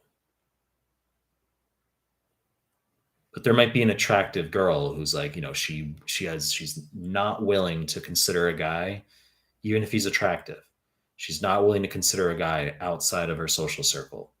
But then she'll date some plain guy, a more average guy who's in her social circle. There's no judgment. There's no negative judgment. And I've articulated this in prior live streams that's like how that happens when you have these pairings of a more attractive female with a more plain appearing male. No negative judgment. But when that dynamic occurs, it's usually basically almost always social circle where they know each other from the same office or they sit next to each other in class every fucking day, so they see each other all the time. They work at the same cafe or best friends, coworker, whatever. They were introduced. That's how those pairings occur. And Japan is very, very social circle oriented that way. It's tough to break through when you're not in the same social circle. And that can fluctuate based on cultures. Like a place like Turkey, they might be more willing to have an interaction if you're outside social circle. Australia, Japan is more it's you know there's more decorousness. There's greater propriety pointed toward having a more closely knit clique or niche. But that'll happen all the time. All you have if you come to Japan, you'll see girls who are very attractive with guys who are like complete fucking betas. And it's like, but that's social circle type of thing. I don't think of it negatively in terms of when you say that when you use the words like uptightness or clinginess. I don't like think of it that way. You know, the notion of a girl being clingy, like the psychotic nature of I don't think that's unique to, you know, that can occur with any culture. I said I tend to screen for women like that who they prefer a male who's not interested and is dismissive, and then they become psychotically interested. I said I screen for women like that, and I'm aware that there's women. Some of these women watch my live streams, and then they will chew my head off after the fact. This happens all the time. People follow my lives. There's plenty of people who follow my live streams. Plenty that are not in med. They're like, you said this. I'm like, you're right, I did say that, or I just fucking ignore it. I usually just ignore it. And they like that I ignore it because that's the guy they're looking for, is the guy who ignores everything they fucking say. That's what they like. I'm looking for a guy who ignores everything I say. Some women like that. Fake Ate. How do I say your name? Faeqeh. Fake. Why the pressurized Iranian in residency interview? I don't know what you're asking. Zamian, are you red pill, Dr. Mike? Red and black. There's elements. It's not one or the other. It's aware. You're talking about general awarenesses. Yasser, Syria. Only World versus Amboss politics. Tala 2001. What does 2 beta mean? Where was I? Lost where I was in the chat. Zamian Zuck. How do I flex on an insecure beta attending during third-year rotations? I've said never try to one-up anybody. Never do that. Don't one-up people in the medical environment.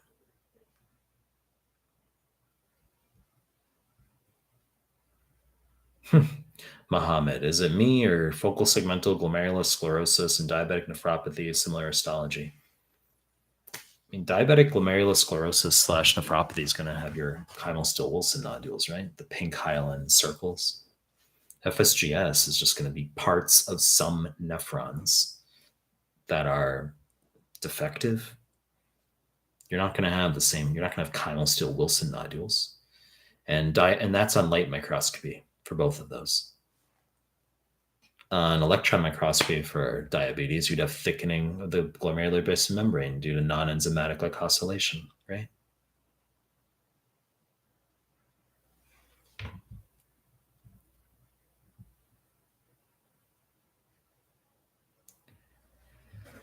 Mo Sadiq, maybe he was afraid that people will think he's an extremist if he said he was from Syria. I guess that's why. Also, maybe he didn't want Arab people to talk to him. Afghani don't speak Arabic. U-turn, thank you for the great content. Yes, I regret doing step 2 first. LOL, half the exam was step 1 questions. Tala 2001, and did you go to the Dead Sea 3 times because you liked it there? Or did you just work out like that? I was with like 3 times I went with two tour groups. Not tour groups, but like Birthright, Mayor. They were like Jewish groups. And I went with my dad. And then a 4th time I was in Israel, I didn't go there. Von Willebrand Aziz, will you even make new vids on your dating channel? You got some nice perspectives. I don't know. I might not. I don't believe in freedom. I don't think there's freedom of speech. That's why. There's no freedom of speech anymore. We're in a different era now. Said this before. Like I've said this many times. You can discuss views on like you can say like you think it was like a good thing that like Russia invaded the Ukraine and killed all these people, or you could say it's a good thing that like you have like genocide in some country or something, and no one will care. And then like you can get on and talk about like male female dynamics, and people are, all umbrageous and irascible, and that's like not allowed. That's where we're at in 2023. Is like people are real fucking triggered real fucking fast when it comes to gender perspectives, right?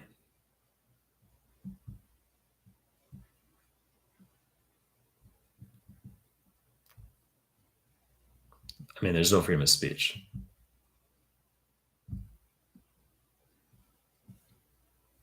Where was I?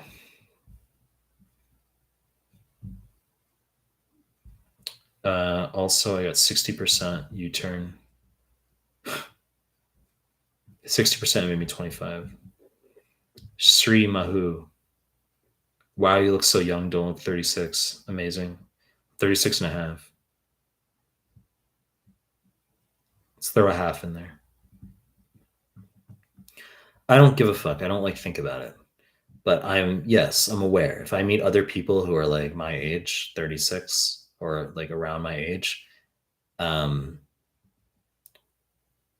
tend to look younger. The number one thing is don't smoke. I don't smoke. Never smoke. And I said I use vitamin E oil every night before bed on my face. I've been doing that since I was 23. So that's like 13 years, right, of vitamin E oil. So if you're sleeping a quarter to a third of your life, that's like, 3 to 4 years that I've literally, the last 13 years are 3 to 4 years where I've had vitamin E oil, like, on my face. So I put a lot on my fucking face for bed. And if it's not available, like if I go visit like my mom or my dad or something in like, the US or something, then I'll use like olive oil or something that they have.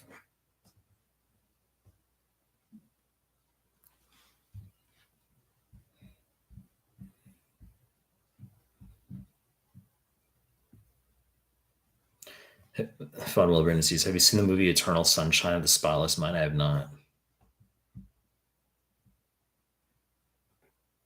Nakia Brooks loves Sigma males. Roxit, Roxit Asodaria. If I tend to remember all that, I would get nearly 70%. Jinty Gibson. Is there a hookup culture in Japan? I mean, it depends. I've said it's very like, I'm just careful with what I say on my live stream.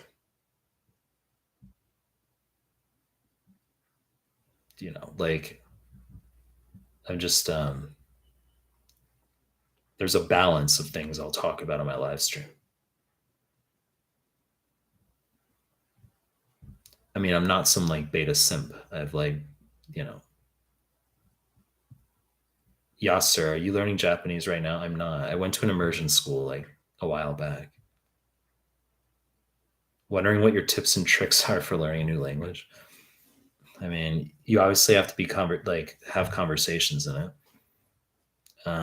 That's a long discussion. I'd say you got to make Anki with new vocabulary every night, and you got to have conversations during the day. That's when you're in the learning phase. Then after a while, it'll just become conversation, and then that'll just be your survival. Like what you're able to get by with for daily conversation, that's sufficient. That's how it is for me. Like I don't try to push for like a higher level. I don't care. I'm not trying, because you do it for yourself after a while. Like you say, well, why am I doing this? Because if I'm going to spend countless hours, right, countless hours studying and trying to become deeply fluent, like more literate, all this stuff, like if I'm going to do that, and by all means, maybe in 5 years, it could be like a native level or something. But what would I have to do? I'd have to basically study for it. Like I'm studying for the USMLE again, but like for Japanese. But what's more practical with how can I contribute? What am I doing? Like maybe my time is better spent doing like medical live streams, or maybe my time is better spent making more PDFs or medical content. Maybe that's a better like way for me to contribute, and that's how I can also like build what I'm doing. Maybe that's a better use of my time, I think, than like just sitting and making Anki cards for Japanese and then to get to a higher level arbitrarily when I can already have decent conversations. Like so there's trade-offs. Things are trade-offs at the end of the day. Like I do wish I could spend more time just studying Japanese. I wish I could, but then that's time taken away from other things like this, right?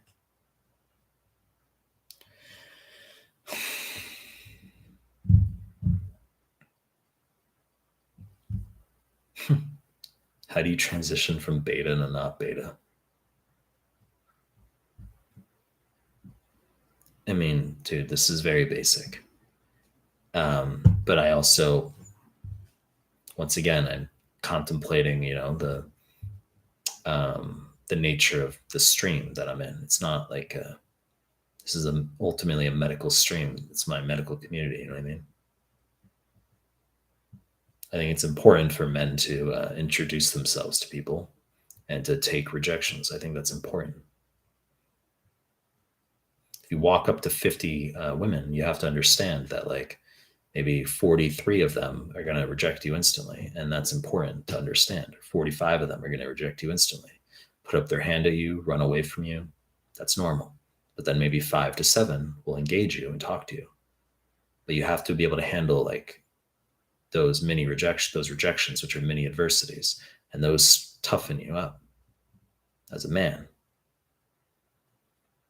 The more rejection you accumulate, the more masculinized your behavior becomes. That's not an accident.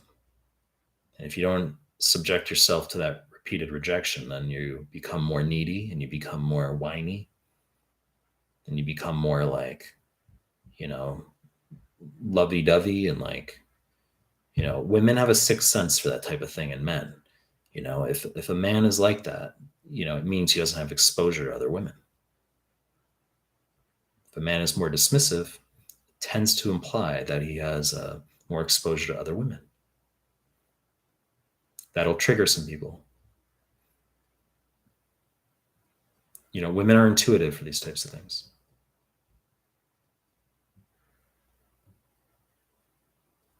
AOD, are fibrocystic change phyllodes tumor high yield? Fibrocystic change obviously exceeding high yield. Blue dome cysts, sclerosing anosis, apocrine metaplasia, bilateral waxing, waning breast tenderness, the menstrual cycle, very buzzy, but it can be unilateral sharp pain in a breast. It can be a painless cyst that drains a brown greenish fluid that's on like a 45-year-old. It's on one of the new OBGYN forms. Okay, and you're just going to treat with NSAID or acetaminophen. Evening primrose oil, just supportive care. Phyllodes tumor, the leaf-like one, the fast-growing one, ultra low yield. I don't even think that it like exists in USMLE. Just fast-growing phyllodes, cystosarcoma phyllodes, cystosarcoma phyllodes. It's like non-existent yieldness. There's like tumors that have like no yieldness, like comitocarcinoma, or like, you know, inflammatory carcinoma you could be aware of. Yes, Puda orange or something for that. You know, good to see you, Carson.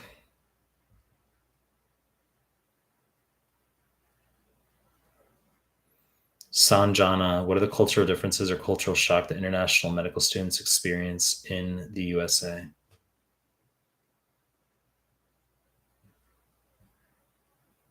Cultural shock going to the USA, that's an interesting one. You know, depends how many guns you want to be around.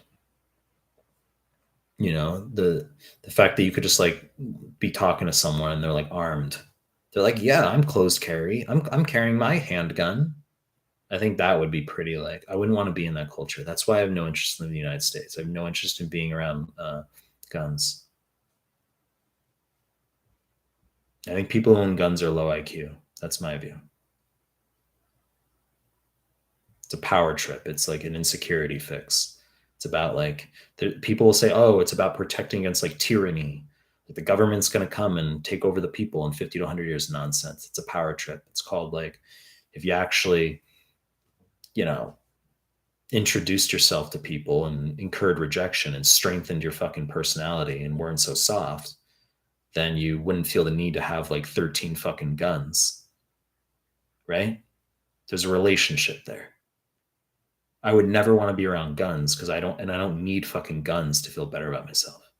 You get a lot of people who need their fucking like like double AK-47s to feel better about themselves because they're filling in a gap because it's not about fucking protecting against governmental tyranny. It's absolute garbage. It's low IQ.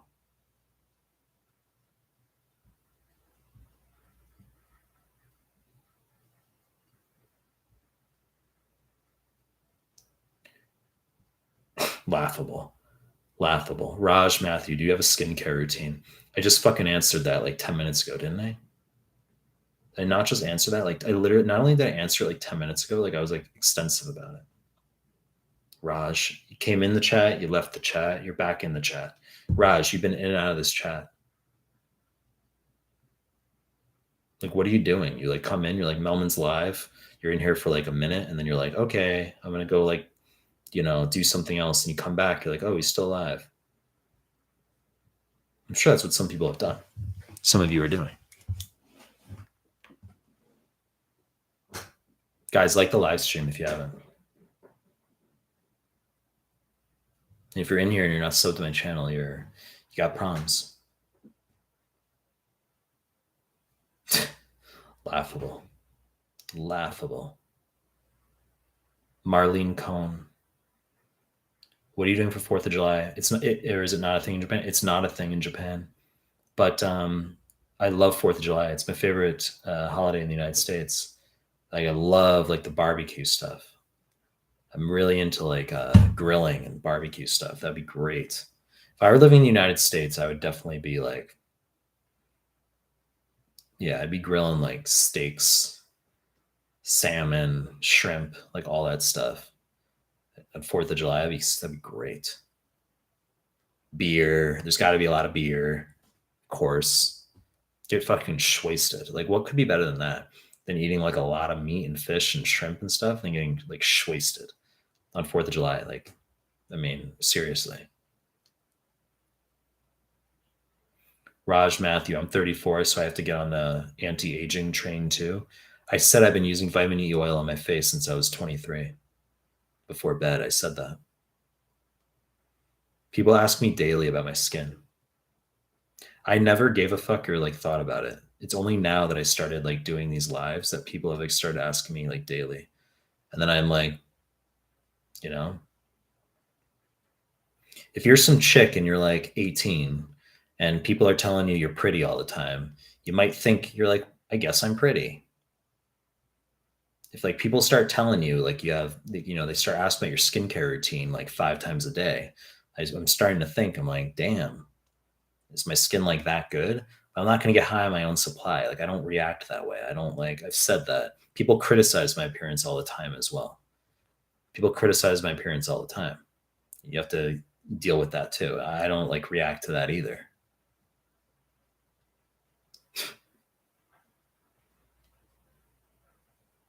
Takotsubu, that's funny. Takotsubo, the cardiomyopathy, that's like non-existent illness for USMLE. Non-existent. The ballooning of the left ventricle, and then it's like stress related. That it can be like older women with stress, like an earthquake. Like literally, if you were to look up like Takotsubu, like cardiomyopathy, they'll talk about this like reverse ballooning of the left ventricle and how it can be caused by stress, like a divorce, earthquake. Like there's literally like things like that that are written about it. It's like nonsense. I don't think I've ever seen it assessed. It might show up in like QBank or something.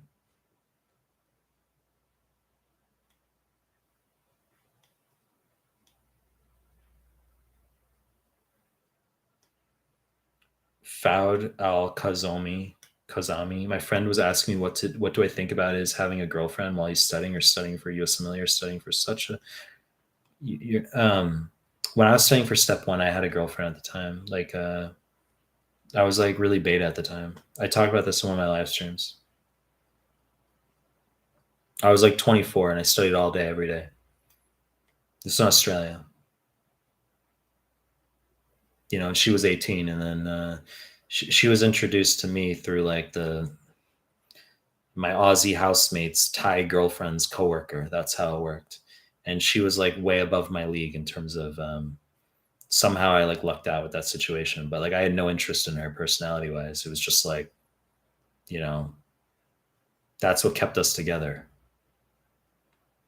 She was like, I don't know why you don't like me. She's like, all like guys liked her. Like she's like, I don't know why you don't like me. And that's why she liked me. It's not a fucking accident that you learn these things. You know, like people can like poke fun at it or say like that's not true, Michael. Like, you know, there's a you know, you don't learn these things by accident. It's like you have certain experiences where you're like, well, that's why she liked me. It's like she told me that's why, you know, that's different from the one I was talking about before, which is funny. That's like two. It's different people I'm talking about. Like literally already gave that anecdote in this chat about someone else that way, and that was a different fucking Aussie girlfriend.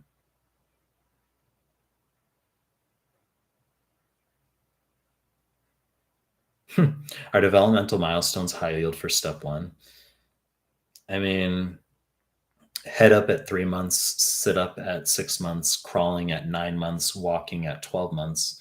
And then you can fill in the gaps, you know, like that means the kid can probably turn over on his own at 4 to 5 months. So the kid can walk with the, you know, while holding on to a sofa at 11 months, right? You can fill in the gap that way.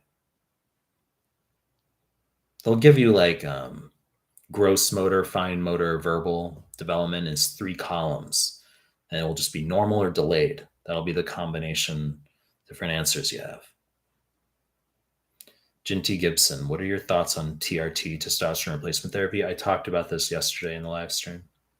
I said I would never do that. I said testosterone replacement therapy, it kills your cardiovascular system and it causes accelerated atherosclerosis with calcification. I would never fucking do that. And I've likened it to a candle that burns very bright but short in comparison to a more sustained burn that's not quite as bright. So if you're not on TRT, you're going to live longer. But you're not, but you know, you're healthier. TRT, you'd be like, Okay, I'd be fucking steroid jacked. Wouldn't that be cool? That'd be great. But then I don't want to have a myocardial infarction when I'm like 48. You know what I mean? Like, I don't want to accelerate my cardiovascular system like 30 years. Like, why would I want to do that? So I wouldn't do TRT. And I've also said that it's like similar with women and estrogen. It's like there's a reason why we don't give estrogen replacement therapy apart from the only approved indication is severe vasomotor symptoms, because we don't give it to preserve bone density as an example. But wouldn't it be nice? A woman's postmenopausal and she's like, well, I'm taking female hormones. I feel better. I feel younger, right? But we don't do it. Why? Because it increases the risk of breast cancer. For one, even if you give it with progesterone, that just prevents endometrial carcinoma. But the absolute increased amount of estrogen exposure increases the risk of breast cancer, HRT. And it also, estrogen upregulates fibrinogen in factors 5 and 8. So there's increased thromboembolic events, DVT, MI, stroke. So there's trade-offs where maybe a woman would take it postmenopausal and maybe she feels better and younger and healthier, but then what? She has a DVT or a stroke in like 12 years, or she gets breast cancer in 15 years, right? So TRT as a young man, it's like you could take it. I could take it and be like fucking jacked, like huge fucking jacked, and like that's cool for Instagram, right? Maybe attract a few extra chicks who like steroid jacked fucking dudes and be like, I feel great, I'm cool, I'm jacked, and I got these hot chicks because I'm steroid jacked. But I don't want to have an MI when I'm fucking 45. I don't want to have an MI when I'm 53. That's why. I know people who've taken TRT and they're like, oh well, it's not super physiologic. Like you take it to maintain a high physiologic range level. They all have shitty lipids and they try to like justify it. Like their HDL will be fucking low, their LDL and triglycerides are high. They have like a high calcium score on gadolinium MRI of the heart, and they try to like justify it, like saying this cardiologist or whatever is like says it's okay, but it's like it's not okay. So I wouldn't do it. I don't want. I have no interest in taking 30 years off my life to like be extra fucking steroid jacked. You know, and it's like good chicks like it, but like I don't want to have an MI when I'm 53. I have no interest in that.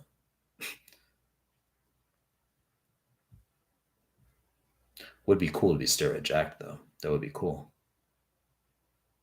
Divya asks, how are your PDFs free? You know why my PDFs are free? Because if they're not free, none of you would fucking be here. That's why. Does that make sense? You have to have a certain level of audacity to think that in 2023, people are going to pay for your dumb shit. Because if my PDFs are like $14 or $8, for every one person that pays that, there's 999 people who are like, fuck that. You know, the internet has so much for free. Your time is one thing. Like your Skype time is one thing. Your Zoom time is one thing. But your written content, video content, it's like, please. Anki is different because they're like a package you buy. I'm okay, but you're talking like, think about all the videos I put out. I put out 1,100 videos on YouTube, my PDFs, the amount that stuff's been shared. My Anki is like 0.01% of like everything I've put out. But it's like, you have to put out like, you know, with so much on the internet for free, you have to have fucking audacity to think people are going to pay for your dumb shit. None of you would be here if my PDFs weren't free. Not a single, maybe like one of you would be here. No one would be here.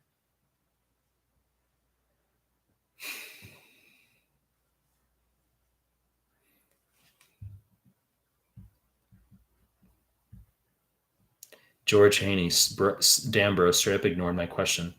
I didn't like George Haney. I've seen you in the. It's more like I don't know. I don't really know what to say. Like I was answering medical questions for like 2 straight hours. Yesterday I did 4 hours, and sometimes I go back and forth. Kind of today I just whatever. I think I was. I decided I was gonna end the live stream at 2 hours. So in my mind, I was just like, you know, I just kind of switch over and my brain can't process like I can't go from talking about like the things I've been literally discussing. Okay, I know some of you are just coming in, but like going from some of the non-medical talk back to like, tell me about my U world with my 47% correct. It's like it's a different gear entirely. Thoughts on ashwagandha? Didn't you ask me that like 7 times? I think you asked me that like 7 times, like over different live streams. Guys, give the video a like. Try to get this. Let's get up to 100 likes. That might be hard to ask, actually. I don't know if we can get 6 likes. You think we get to 100? Think it's possible? 100 likes, maybe? It's not going up. It still just says 90, 96. We got 94. It went to 96. Some of you are here, definitely, who haven't liked it. And you're like, well, I'm not going to like it. I'm not going to like it. I'm not going to like it. It's okay. You don't have to like it. It's fine. Relax. Okay? You don't have to like my video. No problem.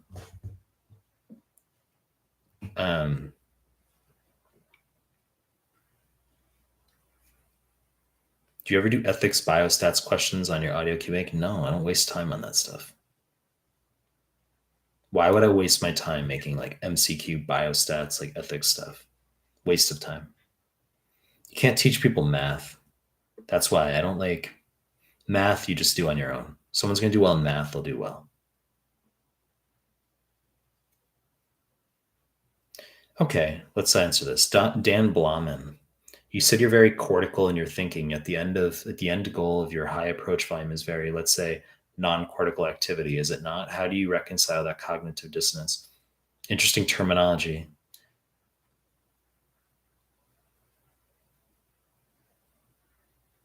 Why would it be why would the end goal be non-cortical?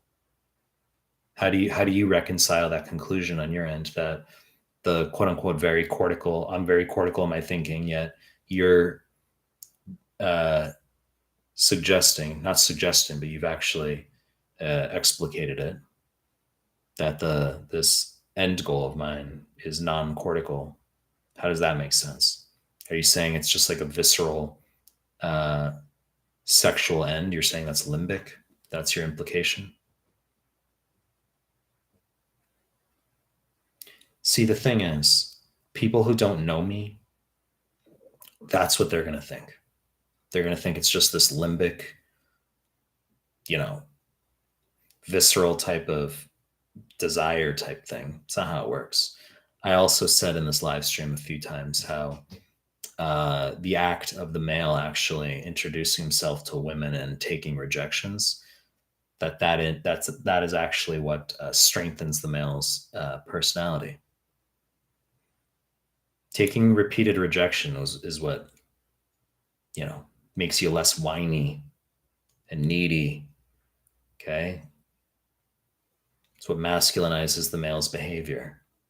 And guys who don't engage in that, it's like going to the gym. If you don't go to the gym, you're going to be not fit. Well, if you don't introduce yourself to people and incur rejection, which are many adversities that add up, you lack a mechanism via which your personality becomes strengthened / more resilient.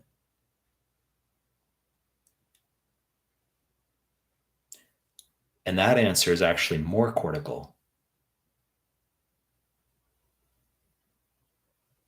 than what most people were probably even imagining.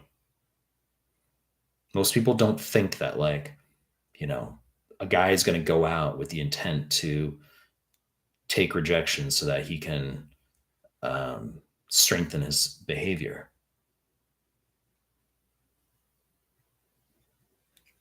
Strengthen his resiliency.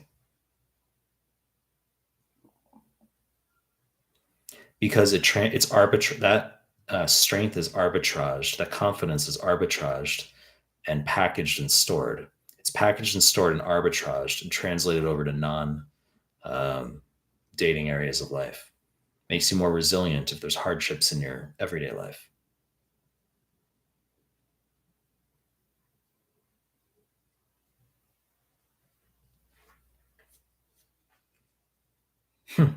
Sergio, I'm having a hard time with test taking skills. Do you have any recommendations on how to approach questions? It's a very generic question, Sergio.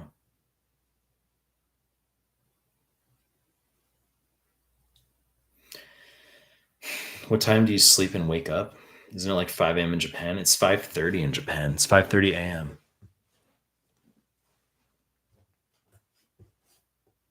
Jinty Gibson, 103. Yeah, well, 106 now.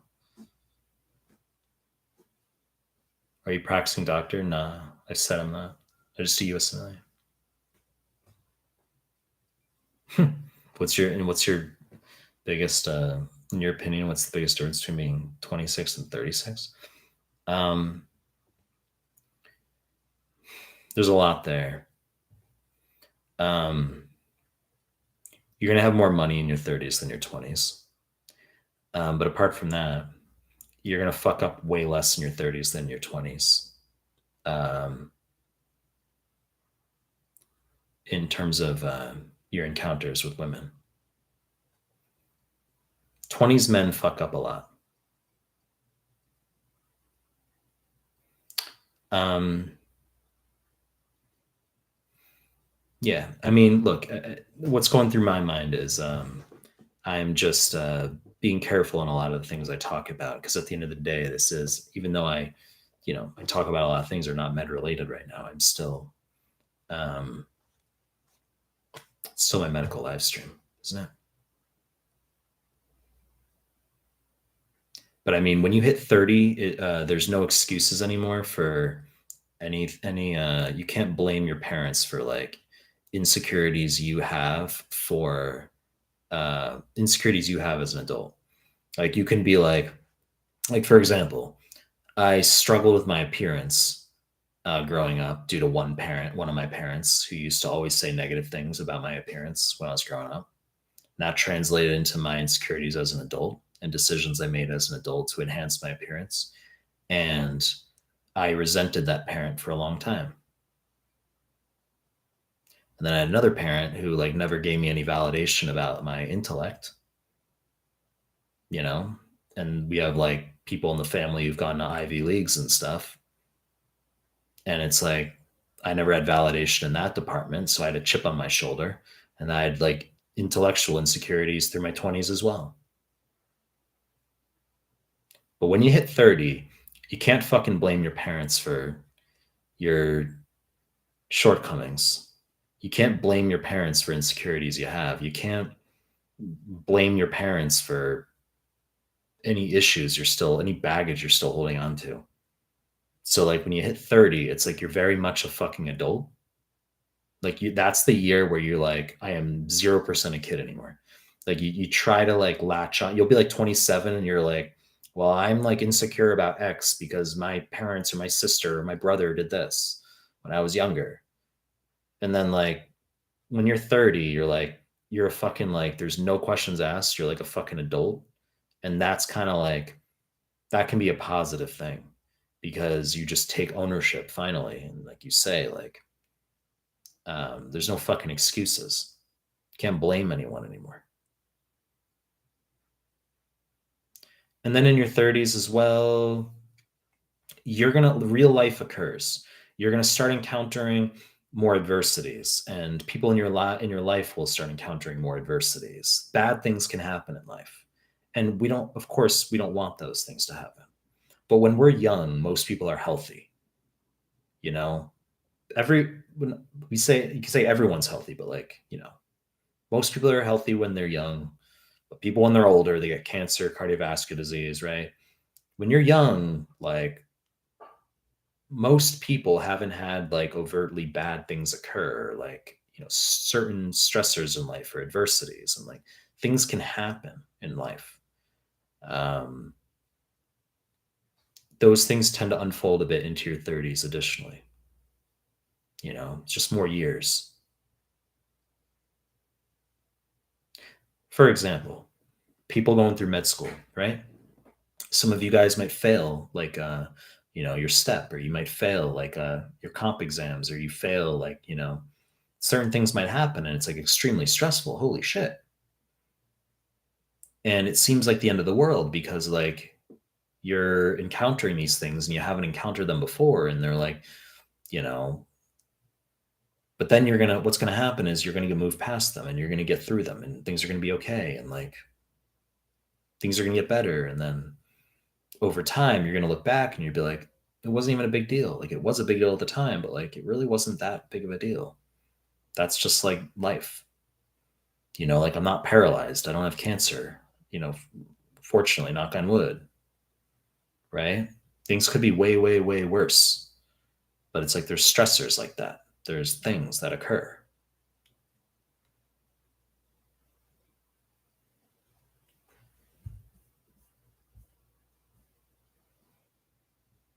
A lot of fucking comments now. That's hilarious. Fume God, that's so funny. That's hilarious. Fume God. Melman, thoughts on banging hot Latinas in South America? That's literally a hilarious question. It's such an inappropriate question for my live stream. Like, how am I supposed to respond to that in this live stream? Just not respond to that, right? I could make comments, but I mean, like, it's right.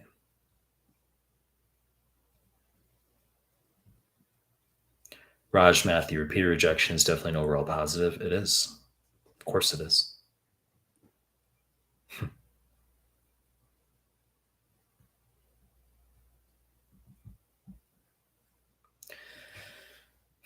Abid, I've said I'm not practicing medicine. I do USMLE stuff.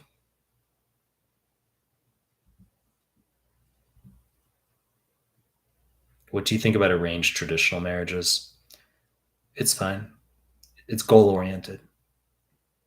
Western culture has things reversed. Western culture is two people meet, they don't share any common goals, they think each other is attractive, uh,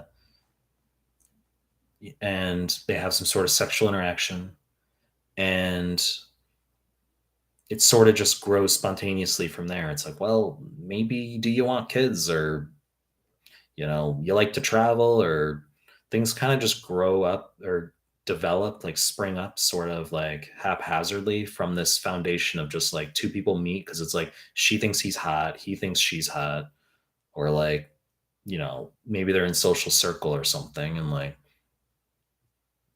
traditional marriage is like you're founded on actually like the foundation is like, well, you know, we're both of X religion and we want to grow that as our goal. We're both of X religion. We want kids and we want to have this as our goal.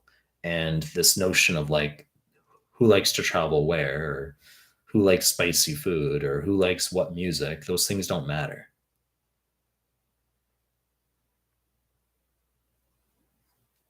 And even sexual chemistry on that front isn't put on a pedestal. And that those things can wax and wane with time anyway.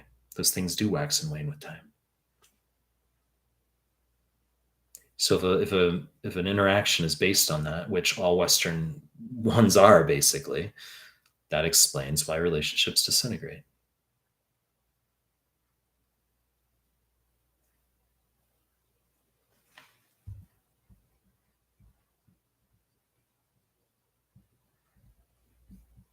Just reading comments.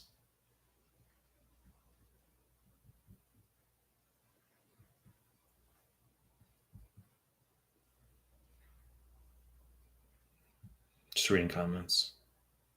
It's hilarious.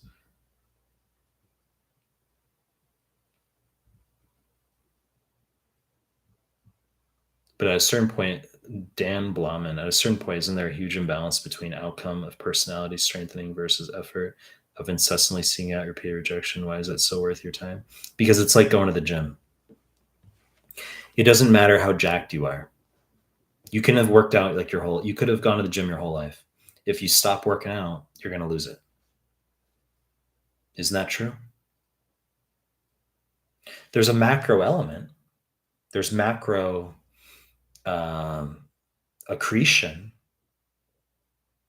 of confidence, right? There are macro elements. There's a macro augmentation of confidence and non-neediness. But non-needing confidence is longer term, slowly reversible.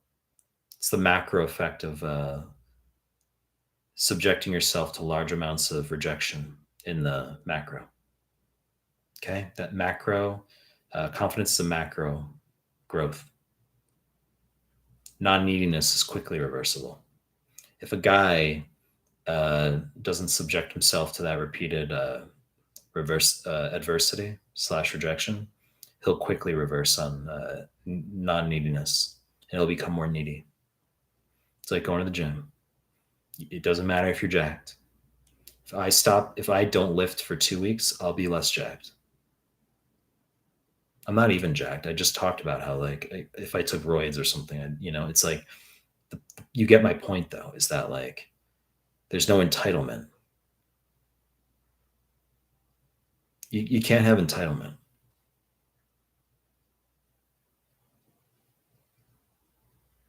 See, you ask, why is that so worth your time? Because you're still fixated on this notion, this end goal of, like, sexual outcomes. That's what you're focused on right now. And that's what most people think, and that's okay. That's what people superficially think and judge. That's so funny.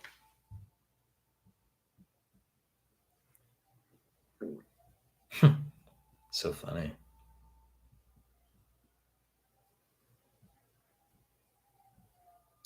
Well, we're hitting 3 hours.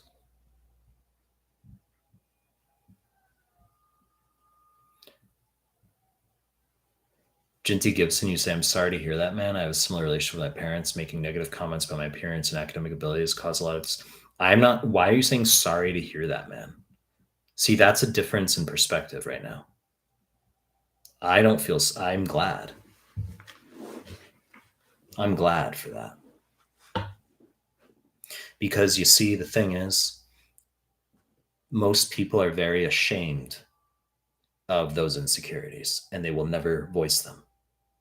I used to think I was going to take my insecurities about appearance to the grave. And here I am on a fucking, like, live stream on the internet, fucking talking about how I had insecurities about my appearance when I was younger. So I see that as a good thing, because I can be a beacon of, I can be a leverage point for other people who bear those insecurities internally, to say, if you move the locus of that thought to an external location, it no longer bears you down. It's about moving the locus to an external location. That's why talking to a psych about these things can be beneficial, because you might say, I feel deeply insecure about X. You can't talk to anyone about it. And then it's even uncomfortable maybe talking to a psych about it in a confidential environment. But then you get it off your chest. I used to talk to a psych when I was in Australia for 18 months about my appearance and how I had insecurities about it. And it was, like, really hard to, like, talk to the psych, and it became easier. And then the next step after that is, well, maybe you talk to a friend about it who's not a psych, then another friend, and then eventually other people. And then eventually, like, now I'm talking about it literally to the fucking public on the internet, and I'm okay with it. I've come a long way. Like, I mean, you have to understand that adversity is a major source of, efficacy and success later.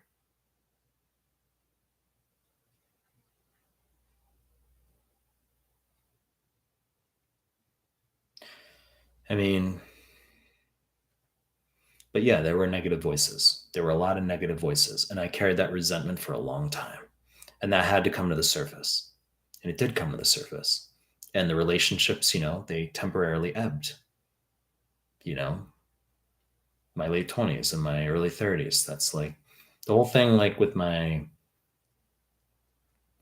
father and the insecurities about intellect and stuff, that came to fruition. That came to the surface, like, mainly in my late 20s. And we didn't talk for, like, maybe like 6 months or a year or something. Like, we didn't talk for a while. But now we have a great relationship. And, like, my mom, the insecurities about, like, appearance and stuff, and negative talk that I was bombarded with when I was younger, and that came to the surface in my early 30s, 32 ish. And, like, I'm way better now. But our relationship's way better now. But those things had to like come to the surface at some point.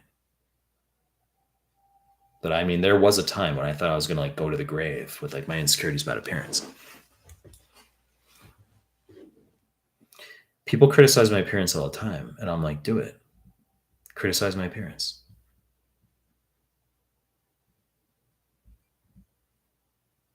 Sushi or Kobe beef.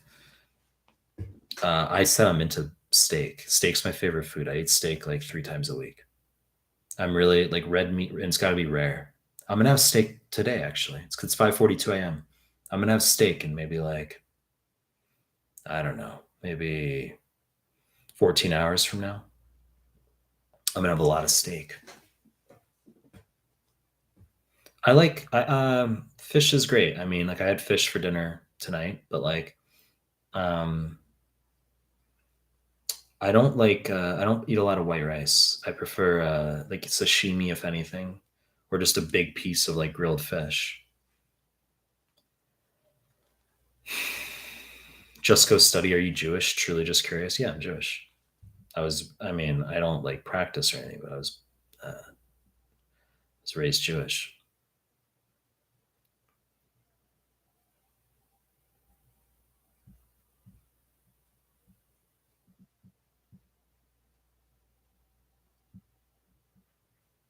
Just got comments. You did sublimation. That's awesome. Mm.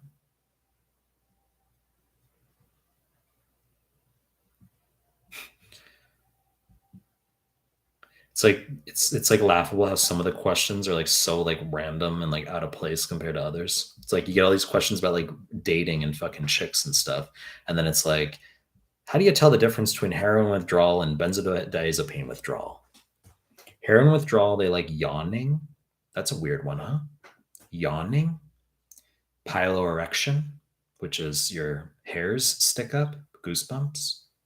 If they give you yawning or piloerection in a neonate, the answer is maternal or neonatal. It's neonatal heroin withdrawal.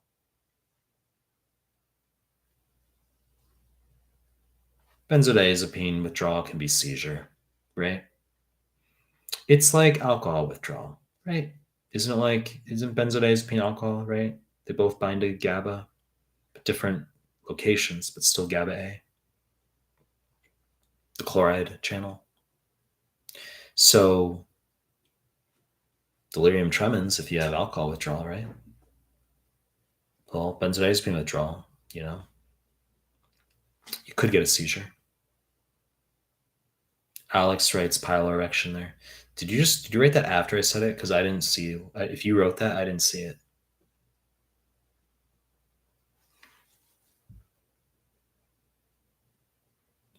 Waleed Ahmed, as a married man, I think lots of relationship problems can be solved by tying the knot when you find the right person.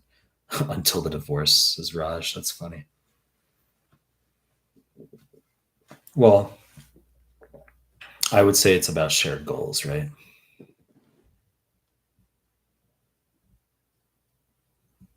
I said I would never seriously be with a chick unless she's going to have like lots and lots of kids. I'm more traditional. Like her goal should be like, I want to have like a kid every like 10 months. And then I'd be like, okay, it's good. We can possibly we can make that happen. But if that's not her goal, then I have like no interest.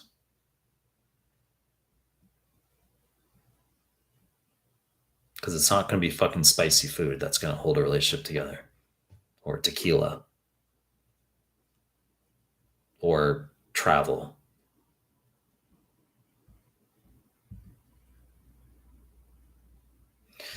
Dan Blahman, when you say logically makes what you say logically makes sense. So essentially, you see the sexual outcomes as a byproduct, not necessarily the goal.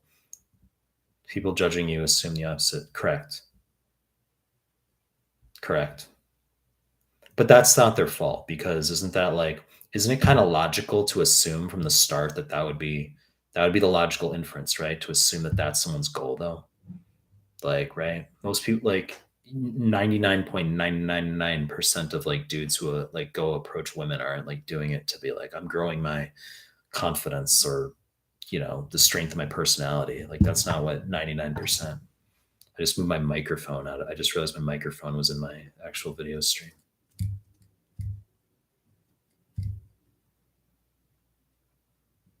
But Dan, I've also said that in my content.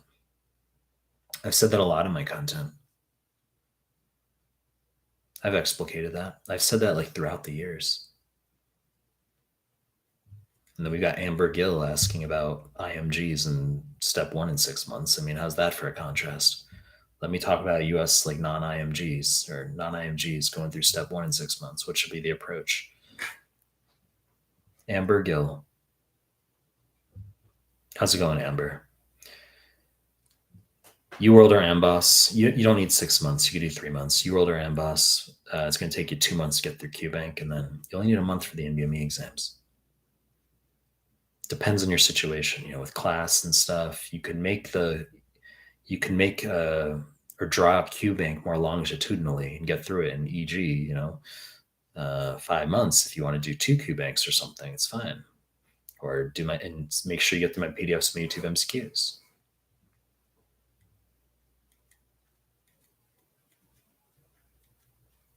Jinty, I just fucking answered that question. Thoughts on having kids? I just said that.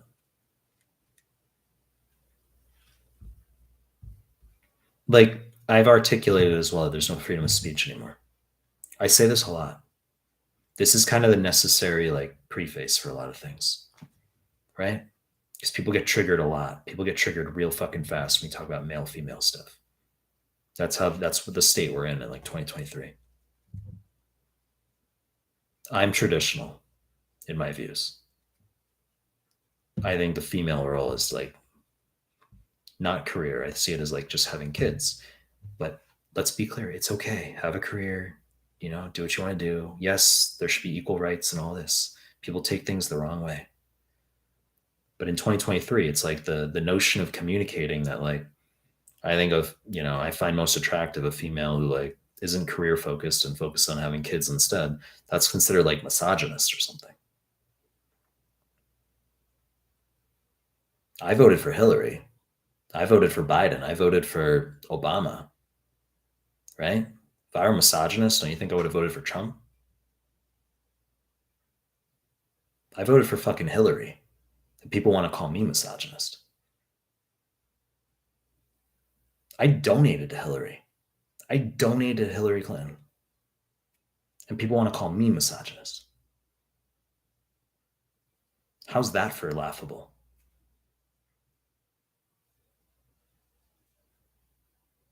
I donated a lot to Obama too.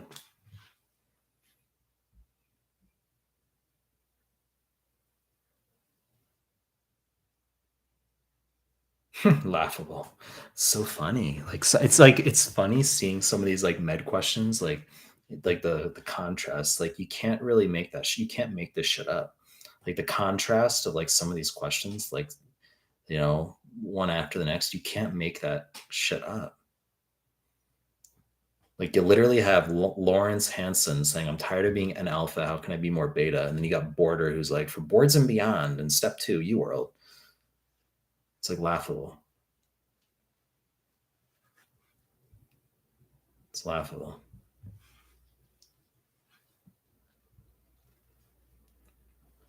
I mean, not Lawrence, Border.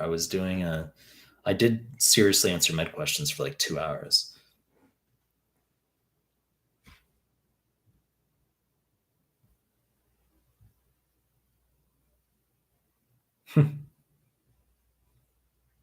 That's funny. That's funny. Yeah, what I'm going to do now, because it's 5:51 a.m., what I'm going to do is I'm going to eat. I'm going to have some food. That's what I got to do. Shower, shave. That's what I'm going to do. Right? Could just answer more med questions, but I mean, I haven't answered med questions for like the past hour. Fume God, I've said that if I lived in the United States, I would not be ripped. I wouldn't have abs if I lived in the United States because I'd be eating like barbecue like all the time, like massive fucking hamburgers, pizza. Like I'd be eating that stuff all the time in the US. Be fucking amazing, be great. In Japan, it's you know, like food's healthier overall here. Guys, obviously I'm going to do more live streams. You know how it goes. So,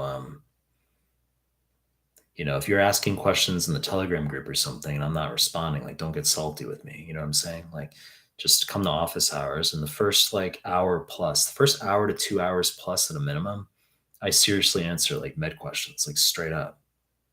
Like, you know, um, I do speak Japanese, border.